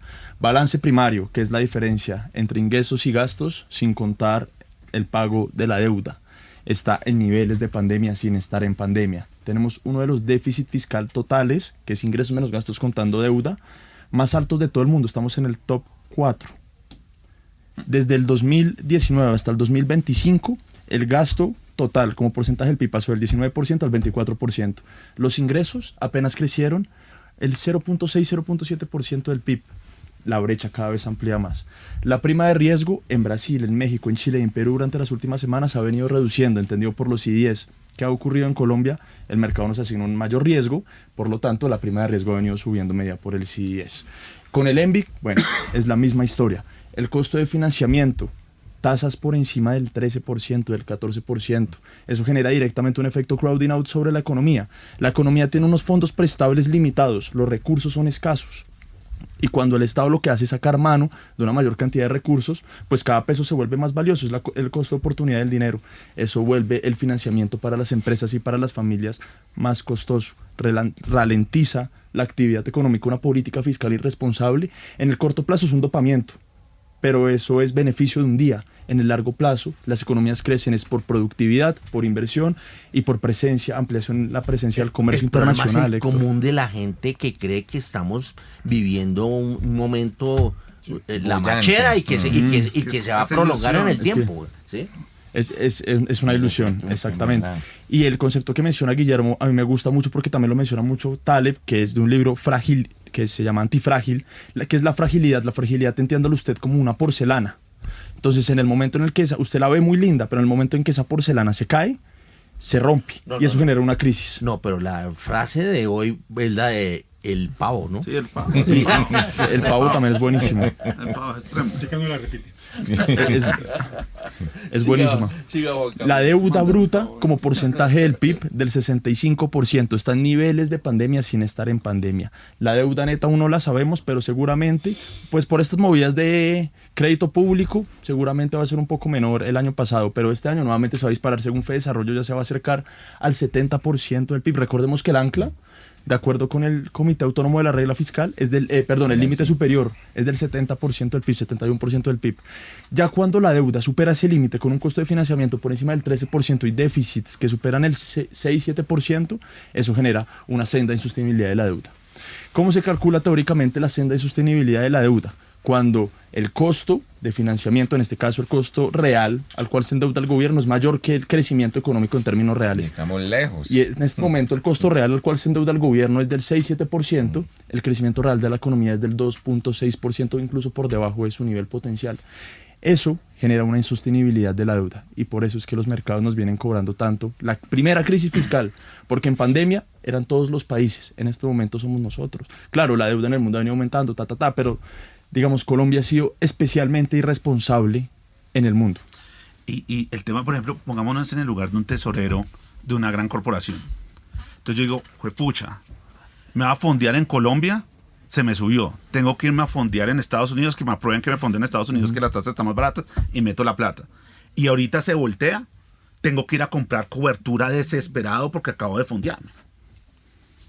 Esta ambigüedad crea, o sea, no quiero estar en el trabajo de un tesorero, ¿sí? Porque todo ese manejo de coberturas va a crear mucha volatilidad. ¿Usted ya terminó? Sí, yo ya terminé. No, pero tengo una pregunta. De esa ilusión de la que se hablan a la realidad, a ese totazo, ¿en qué tiempo? Pues ya se está viendo el totazo. O sea, lo que pasa es que Crédito Público lo que hizo fue amañar la curva en el corto plazo. No, pero hablo para la gente del común. Ya eso tú lo ves. Por ejemplo, la tasa hipotecaria ya no sigue ni siquiera la senda de tasas del Banco de la República, sino cuando uno hace un análisis de largo plazo, está siguiendo los TES. Porque los TES, que es el endeudamiento del gobierno medido por el riesgo soberano, es el que establece el piso al cual se endeudan para crédito de consumo, crédito hipotecario, microcrédito, crédito de libre inversión, crédito comercial. Nuevamente, porque los fondos prestables dentro de la economía, el ahorro total de la economía es limitado, es escaso. Entonces, cada peso, si el gobierno cada vez coge una mayor tajada, el restante para los privados, para las familias, es menor. Y eso incrementa tasas de interés. ¿Usted qué iba a decir? Sí, no, rápidamente, y lo comentábamos el lunes con Munir, el efecto tan complejo que genera ese costo de endeudamiento alrededor del 14% en la inversión. Y es cómo le gano yo al 14% con un negocio lícito. Es muy difícil. Es muy difícil que uno encuentre un sector que tenga esa rentabilidad tan alta. Entonces lo que hace es desalienta la inversión, problema serio que tenemos, que ya estamos alrededor del 17-18% del PIB, cuando históricamente estábamos por 22, 24. Bueno, hubo una columna de José Miguel Santamaría hablando en esta semana y la pregunta es para Juan Camilo o para Juan Esteban, cualquiera de los dos. ¿Qué puede hacer el Banco de la República? Porque está despelotado el tema fiscal y además, como está despelotado el tema fiscal, está despelotada la demanda, y es una demanda artificial, ¿no? En donde uno ve gasto por todo lado, compra de boletas, fiesta, carros, todo. Motos. ¿Qué puede hacer el Banco de la República? Porque además también le están tratando de echar la culpa, porque se sabe que va a subir por lo menos unos 200 básicos más. Eso es lo que se cree. Y entonces está entre la rubia y la morena. El Banco de la República va a seguir siendo técnico, responsable, autónomo y va a seguir incrementando tasas de interés. Frente a una expansión fiscal, el Banco de la República siempre se ha puesto la camiseta en su responsabilidad. A ver, Juan Esteban. Sí, muy en línea. Digamos que el banco siempre ha manejado esa política de ser técnico y de responder. Nuestra expectativa es que las tasas este año lleguen al 12%. Algo que cabe resaltar acá es, y que se genera una preocupación importante, es si hay, digamos, una continuidad en el gobierno actual por medio de Cepeda, ya tendrían la capacidad de nombrar a otros directores dentro del banco, que si no estoy mal creo que tendrían 2 nuevos ahí dentro de la Junta del Banco. Eso ya les daría una clara mayoría para poder manejar la política monetaria casi que a su antojo, y se perdería este carácter técnico que ha mantenido el Banco de la República. Podría empezar a bajar tasas irresponsablemente y llevar a un problema inflacionario mucho mayor del que ya tenemos, y pues que combinado con la indisciplina fiscal más indisciplina monetaria, ahí el problema económico ya sería digamos, bastante grande. Bueno, 7:39.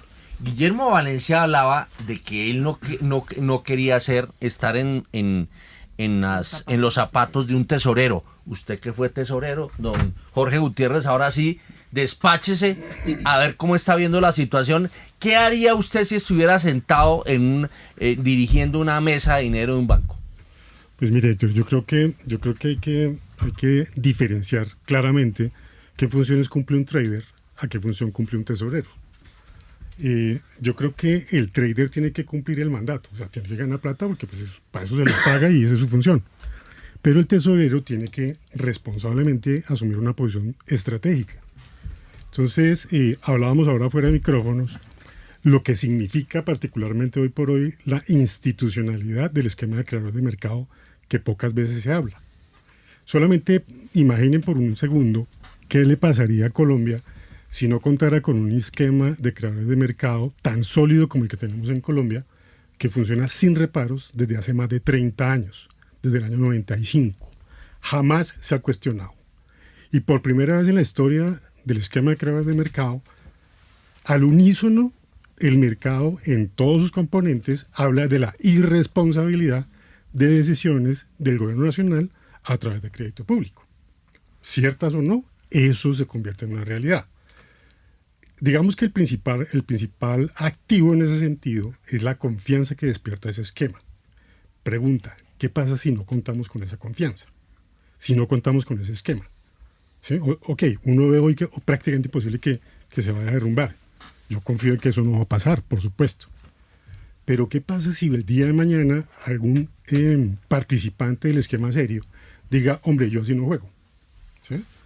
Eso me parecería peligrosísimo, pero puede pasar. Antes no había ni siquiera la más mínima posibilidad que eso pasara.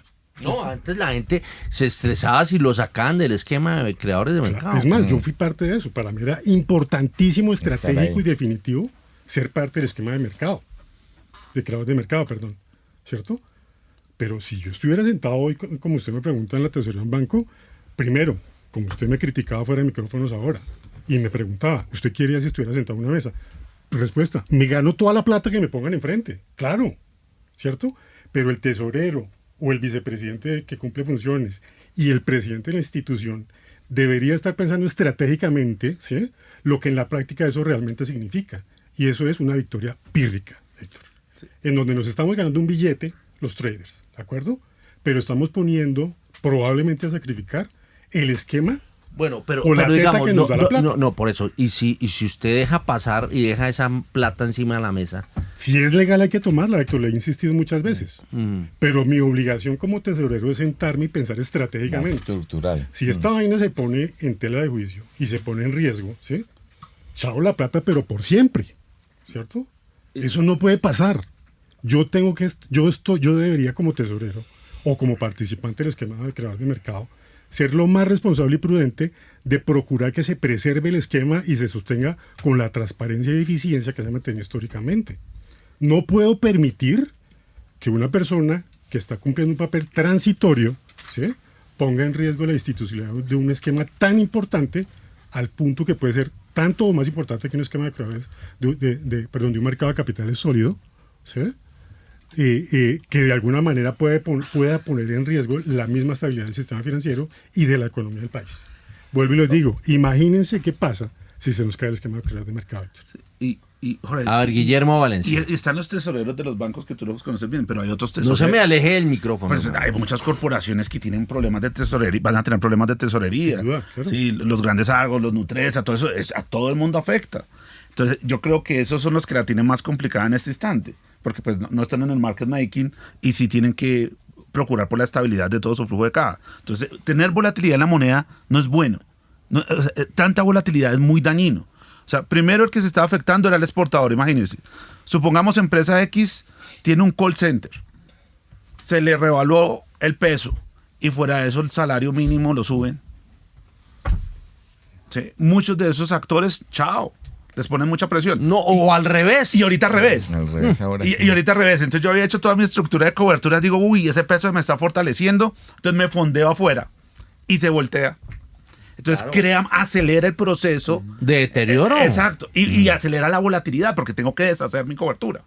Es que el chiste Pobre que los diseñadores mucho, todos los planes que se hicieron en diciembre se volvieron añicos sí. en las empresas, en las duda, grandes sin duda. empresas. Miren nada más el costo del impuesto patrimonio. Mire, Héctor, es que el ejemplo que mencionaba ahorita entre chiste y chiste Zúñiga, ¿sí? El trader director, ¿sí? No, Héctor, eso no puede pasar, o sea... Hablando del trader director de crédito público. Okay. Correcto, o sea, ¿cómo una persona con esa trascendencia en un mercado de valores, ¿sí? En un esquema de claridad de mercado, sale en un escenario tan importante como el de Anit, a desafiar el mercado de que el que quiera vender, que le venda, que él está plantado en la pantalla comprando? Eso es una postura ciertamente infantil, Héctor, imprudente, ¿sí? Entre otras cosas, todos los traders, por principiantes que sean, saben que cuando uno muestra al lado, le va mal, ¿cierto? Y miren lo que están las tasas hoy día. Claro, cuando salió la operación de crédito público el año pasado, las posturas distintas, unos le echaban flores y otros, como yo, no estoy de acuerdo con eso, Héctor. Miren las tasas cómo están. Y si usted se pone a mirar la historia reciente, hablemos de febrero del año entrante para acá, el año pasado estábamos hablando de tasas de toda la curva más o menos en promedio al 11%. Agosto, 12. Y hoy, 14. Juan Camilo, a ver. No, rápidamente. Y mire la presión tan grande que está empezando a darse en el sector financiero con el costo del fondeo interno. El sector financiero el año pasado empezó como a sacar la cabeza, a recuperarse, y ya las tasas de CDTs para arriba, y eso le es un impacto muy grande en el PIG, y obviamente después se transmite a las tasas activas. Don Juan Camilo, que usted quería decir algo. No, vea, Héctor, es que acá el trasfondo, en realidad, más allá del costo de financiamiento y demás, es el desbalance del gobierno y la responsabilidad del gobierno. Cuando usted gasta mucho más de lo que le ingresa. Y el efecto dominó. Y el efecto que eso genera para adelante. Estaba diciendo Guillermo Valencia, Total. todas las grandes compañías de este país sus planes financieros están más perdidos que el del propio gobierno. Visto de otra forma, eso es riesgo sistémico, Héctor. Exacto. El core del asunto es la crisis de las finanzas públicas en el país. Uno de ahí saca millones de aristas, pero es que ese es el core, ese es el originador. Cuando un gobierno gasta muchísimo más de lo que le ingresa. Por ejemplo, el año pasado, el recaudo tributario se ubicó 9 billones por debajo de la meta, mientras que el gasto primario superó la meta. Eso amplió el déficit debe financiarse con deuda y estamos financiándonos a una deuda por encima del 12-13%. Eso no tiene ninguna sostenibilidad y no tiene ninguna lógica detrás de un marco estable. Eso solamente genera fragilidad. Y es que el mensaje es muy simple. Si un CDT está pagando el 14, ¿cuál es el riesgo que hay abajo? Si un CDT, que es lo más seguro, me paga el 14, tengo un riesgo país, tengo un riesgo de moneda. Esa es la visión de un tesorero, Héctor. Si a mí me dicen, oiga, está el banco X más importante del país está pagando el 14, ¿sí? Los que tienen un riesgo un poquitico más alto, ¿a cómo van a tener que entrar a pagar? ¿Listo? Entonces, una cosa es que uno diga el 14 es chévere, ¿cierto? Pero otra cosa es eso que representa para la estructura económica del país y de mi negocio. ¿Sí?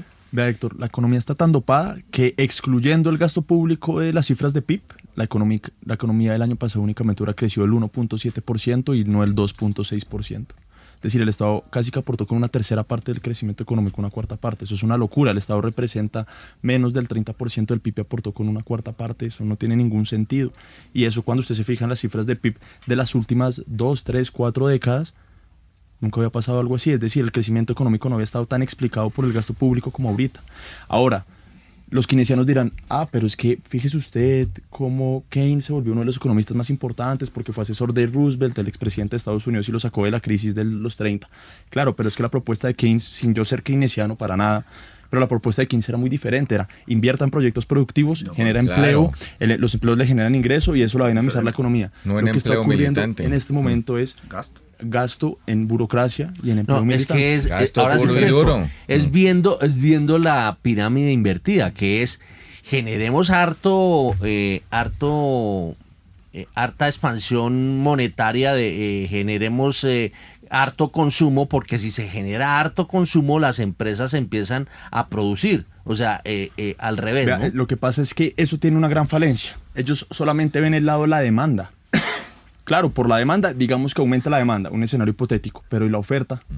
los keynesianos a usted le proponen, nuevamente, sin yo ser keynesiano, le proponen un incremento de la demanda, pero a raíz del incremento previo en la oferta. Entonces eso no le va a generar un boom en los precios. Si usted solamente incrementa la demanda, pero la oferta permanece estática, que hemos visto incluso lo contrario, eso lo que le va a hacer es disparar la inflación. Bueno, 7:49. Don Daniel Támara, ¿tiene algo para agregar? Héctor, sí, un poco del resumen macroeconómico, aparte de las noticias que ya dimos. Ya cifras consolidadas al cierre de febrero nos muestran que el Ministerio de Hacienda colocó vía subastas de TES cerca de 3,15 billones de pesos en febrero de este año. Eso es un 33,8% menos que en igual mes de 2025. Y este resultado también iguala el mínimo de abril de 2023 y se convierte en un mínimo de esa manera desde mayo de 2022, cuando se subastaron 2,66 billones de pesos.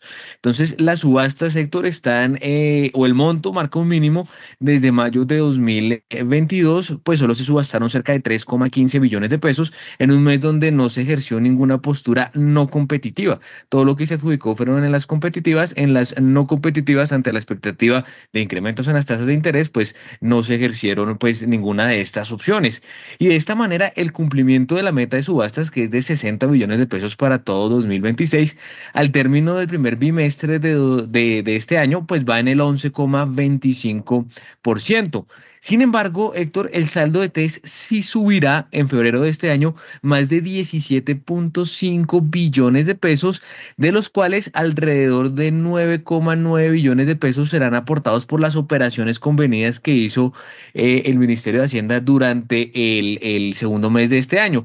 Ese 9,9 billones de pesos en operaciones convenidas pues marca un récord, supera el dato que se tuvo en enero de 2025 cuando por colocaciones directas se hicieron casi 6,3 billones de pesos. En febrero de este año ya se hacen 9,9 billones de pesos y además se supera el techo que se había impuesto el Ministerio de Hacienda de 8 billones de pesos, se supera porque ya se llega casi a los 10 billones de pesos. Entonces, Héctor, el saldo de TES sí va a tener un crecimiento récord porque 17,5 billones de pesos de crecimiento mensual, pues es una cifra inédita, salvo por el mes del Total Return Swap, pero recordemos que son títulos que el gobierno entregó como garantía, no necesariamente fueron compras que se hicieron en el mercado secundario o que implicó en este caso nueva emisión de deuda, sino que fueron títulos que se entregaron como garantía en el marco del TRS. Entonces, excluyendo ese mes, el saldo, el crecimiento más alto va a ser el de febrero de este año, con un crecimiento de 17,5 billones de pesos, como decimos, jalonado por las operaciones directas, pues las subastas marcaron un mínimo desde mayo del 2022, Héctor. Bueno, 7:52, Juan Esteban Carreño, a ver, el tema de subastas, el tema de TES, ¿usted cómo lo está viendo desde Sura Investments? Sí, Héctor, bueno, los TES, recordemos esos niveles de 13% que llegaron el año pasado cuando se suspendió la regla fiscal. Luego tuvimos todas las, digamos, maromas técnicas de crédito público que alcanzó a dar algo de bajada de tasas. Sin embargo, pues ahora, después de todo esto, estas jugadas que hizo, estamos en una curva cercana al 14%. Y esto lo que refleja es que estructuralmente uno puede hacer canjes, uno puede hacer TRS, uno puede hacer, pero si la estructura de atrás sigue reflejando un riesgo tan fuerte como es un riesgo inflacionario que estamos teniendo y el riesgo fiscal, pues los niveles van a volver a ser donde estaban antes de estas maromas. Y aquí hay un agravante, que es lo que se comentaba sobre la confianza que se, digamos, deterioró de los creadores de mercado, estas colocaciones directas que se le hizo a PIMCO, y estar interviniendo, digamos, constantemente la curva, pues generó una desconfianza que hace que pues limita las compras en un momento en el que el gobierno necesita un fondeo importante. Entonces, sí estamos viendo que estructuralmente es una curva que se va a mantener alta. Ahora bien, está en niveles que creemos que sí incorporan parte del riesgo fiscal, parte del riesgo inflacionario. Que vayamos a ver mayores incrementos, pues es posible, pero digamos que ya se encuentra elevado. Entonces, digamos, de los activos colombianos entre bolsa y TES, tenemos hasta incluso una perspectiva algo más negativa en la bolsa, que por los niveles que ha alcanzado, que de hecho en los test que ya vemos que incorpora algo más de estos riesgos que están presentes.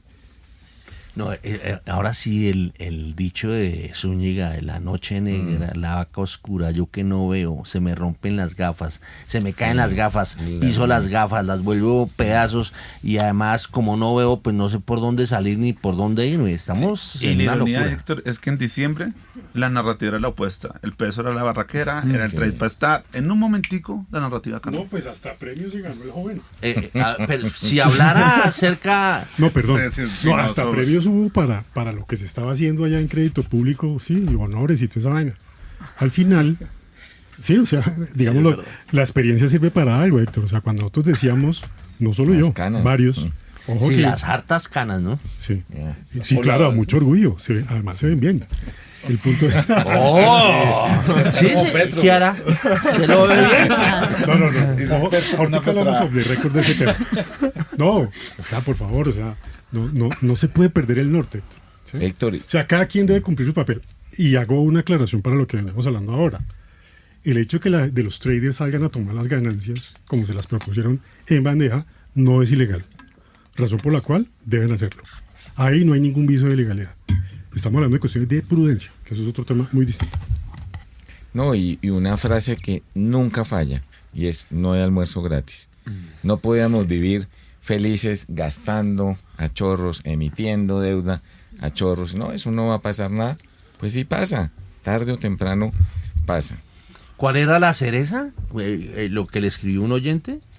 Que no dejen por fuera el tema de las inversiones forzosas. A ver, don Juan Camilo. No, pues en realidad sobre las inversiones forzosas me imagino que acá se va a hablar bastante. Yo creo, al menos es mi perspectiva, que lo que el gobierno necesita es caja. En este momento el gobierno está corto de caja, está en un momento de alto gasto, en un año de elecciones. Entonces lo que ocurre con las inversiones forzosas es que se destina unos recursos directamente desde las instituciones financieras a la tesorería, y la tesorería es quien directamente destina los recursos a los diferentes proyectos productivos dentro de los municipios o dentro de los departamentos que pertenezcan al decreto de emergencia económica. Pero eso es plata que le va a entrar directamente al gobierno. Sí, pero... Bueno, ¿y pero qué en el pasa? ¿Eso es bueno o es malo? Porque pues si yo tengo un descuadre fiscal y me entra una plata, pues Vea, lo esto es reduzco. coger el ahorro de los colombianos. 790 billones de pesos hoy en día. Usted lo que dice es, como institución financiera, estoy obligada a tener que hacer la transacción al gobierno, a tesorería, para que ellos destinen esa plata a unos proyectos productivos. Lo que hablaba ahorita, los fondos prestables son limitados. Si usted quita parte de esa cantidad total de ahorro dentro de la economía, cada peso se vuelve más valioso, el costo de oportunidad del dinero. Entonces, esto lo que va a generar, sí o sí, por consecuencia, es un incremento de tasas de interés en el mercado. Si usted va a un banco ahora y se aplica este decreto de inversiones forzosas, entre todo esta maraña de cosas que está pasando, va a aumentar el crédito de consumo, el crédito hipotecario, el microcrédito, el crédito de libre inversión, etcétera, etcétera. Óigame, hoy se ha ido todo el programa mirando el dólar, los test, el despelote fiscal, bueno, en fin. Pero hubo otra noticia anoche. A ver, doña Laura Gabriel, ¿cuál fue la noticia que hubo en torno a ISA? Héctor, muy buenos días para usted y para todos. Bueno, pues le cuento que anoche la sección quinta del Consejo de Estado anuló la elección de Jorge Andrés Carrillo como presidente de ISA, según pues la entidad, por vicios e irregularidades en el acto administrativo al alterar la evaluación. Pues luego de valorar las pruebas legales y oportunidades, la sección quinta del Consejo de Estado concluyó que sí se configuró el vicio de expedición irregular con capacidad suficiente para afectar la validez del acto demandado. En particular, estableció que se introdujo una modificación sustancial en los criterios de evaluación cuando el proceso de selección ya se encontraba avanzado y se había realizado una primera calificación de los aspirantes en la que el demandado, o sea, Jorge Andrés Carrillo, estaba ocupando los últimos lugares. Muchas gracias, Laura. Gabriel, 7:59. A ver, un comentario cortico de esta decisión judicial del Consejo de Estado y da la hora. A ver, Carlos Enrique Reyes. Yo creo, Héctor, que definitivamente los temas de gobierno corporativo, gústenos o no, son para cumplirlos. No conozco los detalles, pero lo que uno entra en líneas es que hubo fallas frente al gobierno corporativo y pues las normas son para cumplirlas. Y cuando son las 7:59, los invitamos a un delicioso café cortesía de Primera Página Radio. Son las 8.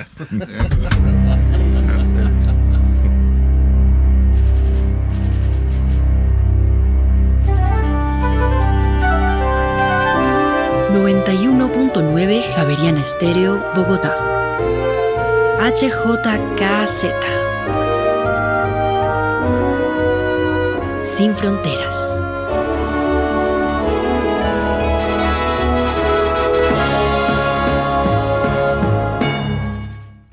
8 de la mañana en punto y les contamos cuál es el pronóstico de Primera Página para el comportamiento que tendría el dólar hoy en Colombia en toda su jornada. Según lo que ha dicho el gestor de inversiones Diego Rodríguez, sería de mínimo 3.730 pesos y máximo 3.790 pesos.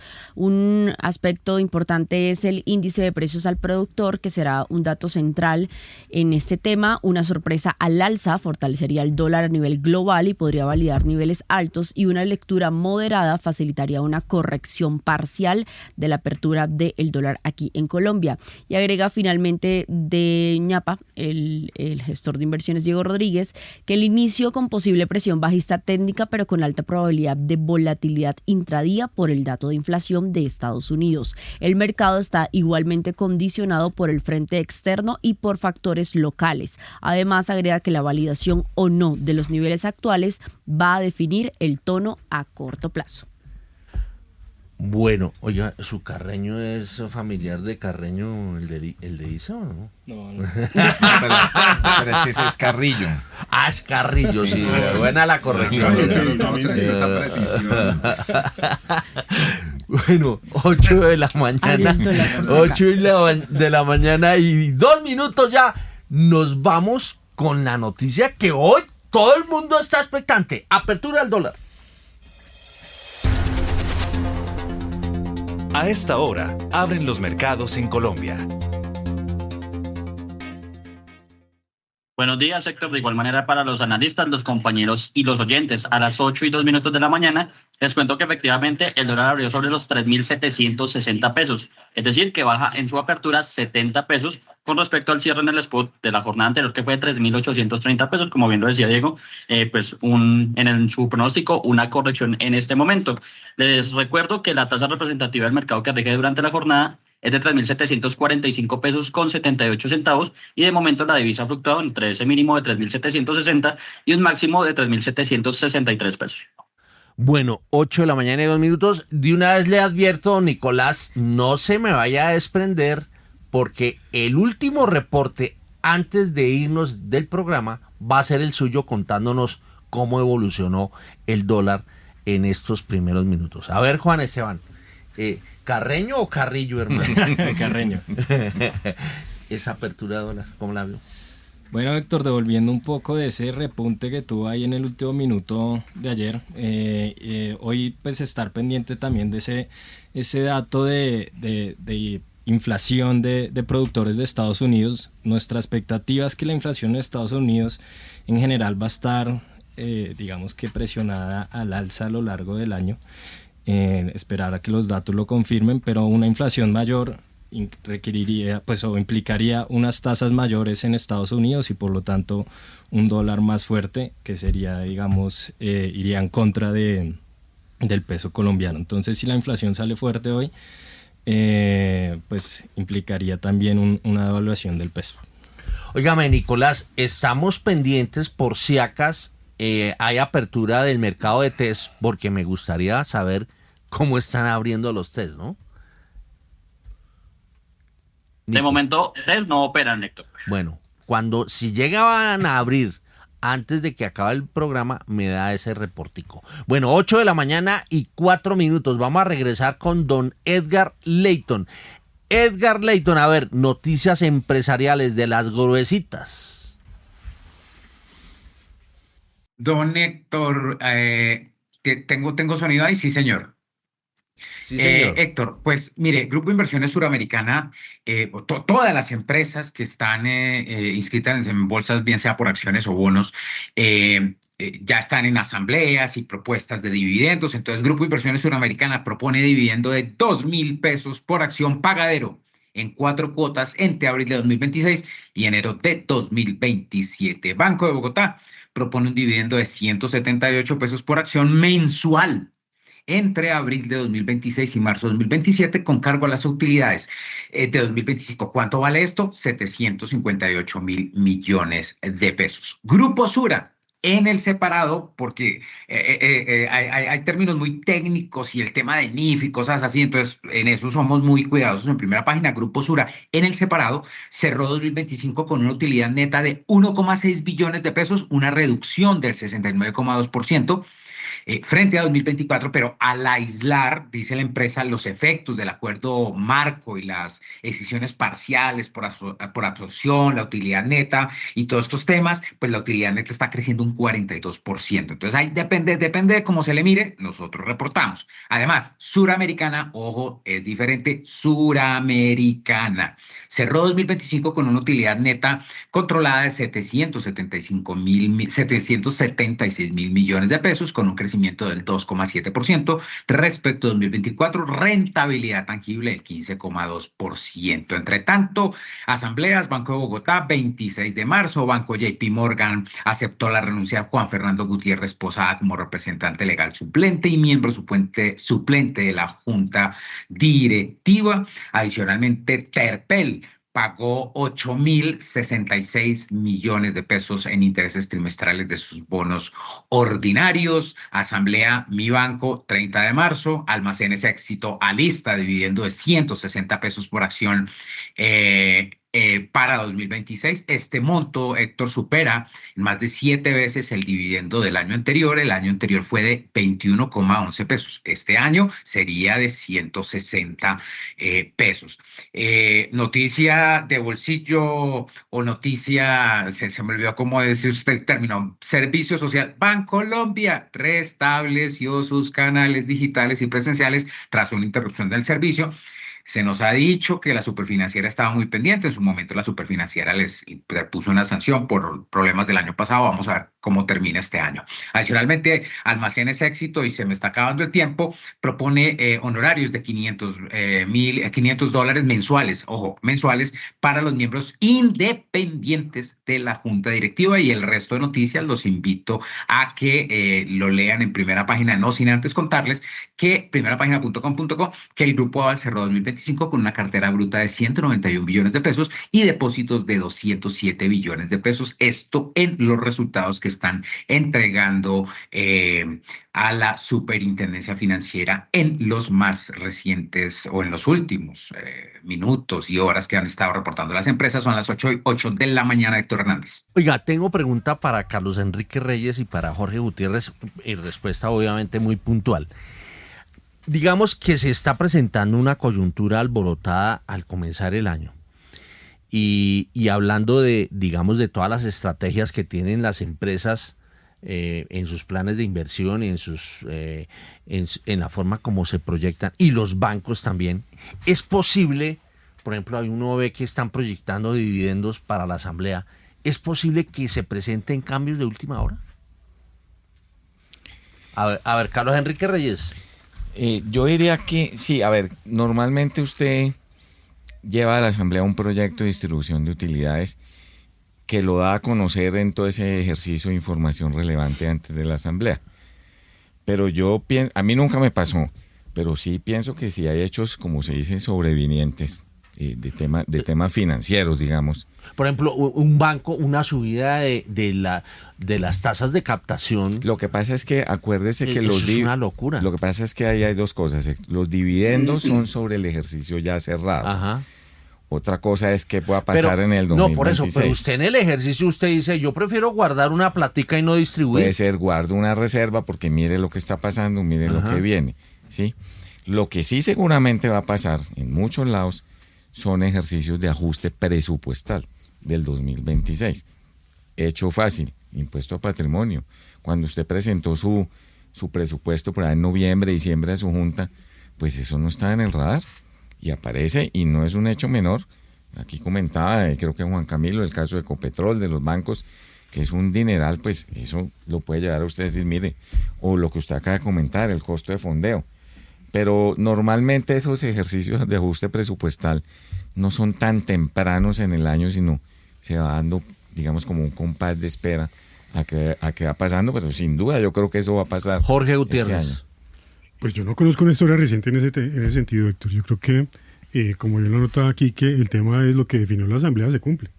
Y creería... No, pero es más antes de la Asamblea. Eso... Sí, no, porque son proyectos que la Asamblea tiene que aprobar. Claro. Entonces, pero si yo veo que está la cosa caliente, yo prefiero guardar una platica y no distribuirla. Es decir, lo que no haya decidido la Asamblea, hasta el minuto anterior se puede modificar si la Asamblea lo acepta. ¿Sí? Héctor, el año pasado, pues fue al alza. Entonces, esto sí demuestra, Héctor, que sí hay ajustes de última hora. No estoy seguro en este momento, me tocará buscar muy rápido si fue Banco de Bogotá o Aval, pero hubo modificación en la Asamblea respecto de los pagos de dividendos. Hubo una cosita hacia el alza, una cosa así, pero sí hay movimientos en último momento. O sea, una cosa es lo que están planteando hoy, pero es posible que se ajusten en las asambleas que se van a dar en marzo. Héctor, gracias, qué pena la interrupción. Siga, a ver. No, y el otro tema es que también lo menciona aquí, que el asunto es, una cosa es lo que demande una capitalización que más o menos equivaldría no de repartir lo que se tenía planeado inicialmente, es decir, se necesita un aporte fuerte de recursos de capital para soportar alguna eventualidad que se haya presentado en la inmediatez, y otra cosa es la parte presupuestal. Yo diría que si se trata de asuntos presupuestales, la probabilidad que eso ocurra es muy bajita. ¿Sí? Bueno, muy bien. 8:11. Nos vamos con Laura Gabriela a ver si nos tiene un par de noticitas de carácter minero energético.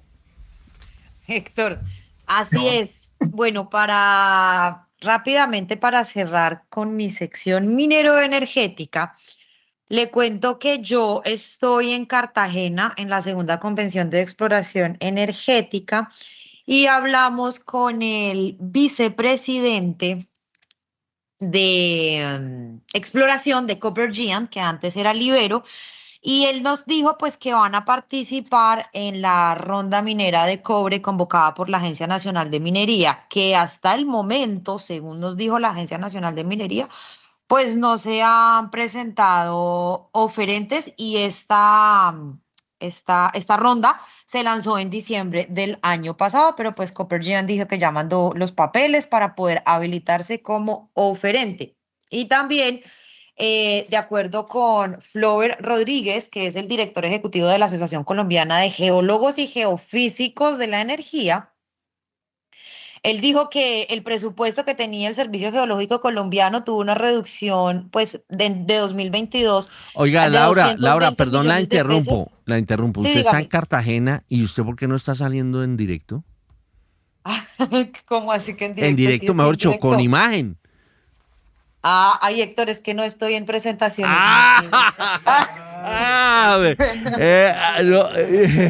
Oiga, como que aquí están endilgándole que está en la piscina. Bueno. Pero qué velocidad para ponerse la camiseta. Bueno, muy bien. Uy, siga a ver, Laura. Amarilla tirando a roja. Pero para Jorge. Sí. Pero si estaba vestido baño.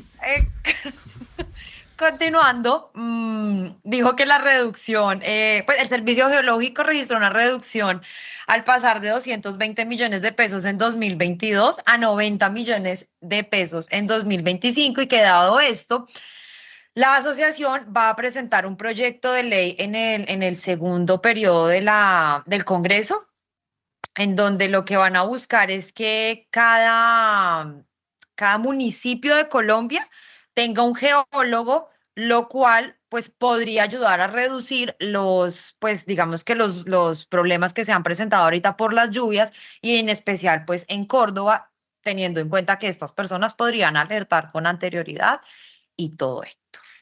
Muy bien, doña Laura, 8:14. Me toca ir rápidamente con la noticia empresarial de Rolando la serie. Le tengo también la foto si quiere. Bueno, le cuento que se conocieron en las últimas horas más detalles de la negociación entre la empresa de telecomunicaciones de Bogotá y DirecTV Colombia respecto al negocio de televisión por protocolo Internet. En detalle, DirecTV Colombia le compra la cartera de clientes de televisión por Internet a la ETV y también gestionará pues los futuros clientes que pedirán este servicio a través de la red de ETV. Y también, como ha venido informando Primera Página, el señor Alejandro Diego Nigro, que era el presidente o el gerente general de DirecTV Colombia, renunció tras 2 años de labor en esta compañía y fue nombrado el vicepresidente de mercadeo colombiano Daniel Esteban Llano Arias, que es un ejecutivo colombiano pues con bastante recorrido en este negocio en Colombia y en Sudamérica. A ver, nos vamos con don William Varela, a ver si hoy el mercado se alborota más por las encuestas. A ver, don William Varela, ya vio qué pasó ayer con el mercado de TES y de dólar y de acciones, ¿no? Todo cayó de precio y más bien, el peso colombiano cayó de precio, el TES colombiano cayó de precio y las acciones también. A ver, William Varela. Hola Héctor, pero no se olvide de la emergencia económica. Esos son 8 decretos interesantísimos, Héctor. Vea, falta una semana para elegir al Congreso de Colombia. En sus cuentas no me la pone, pero ahí se las doy. Una semana para que se elija Congreso y se realicen 3 consultas internas. Acaba de salir la encuesta. Están 10 días Colombia para la elección de Congreso, 10 días. Ay, una semana, ya el fin de semana ya se falta. Bueno, listo, vamos pues. El candidato presidencial del Pacto Histórico, como en la encuesta de Inbarmer, Iván Cepeda, se comienza a alejar del candidato presidencial Abelardo de la Espriella en las encuestas.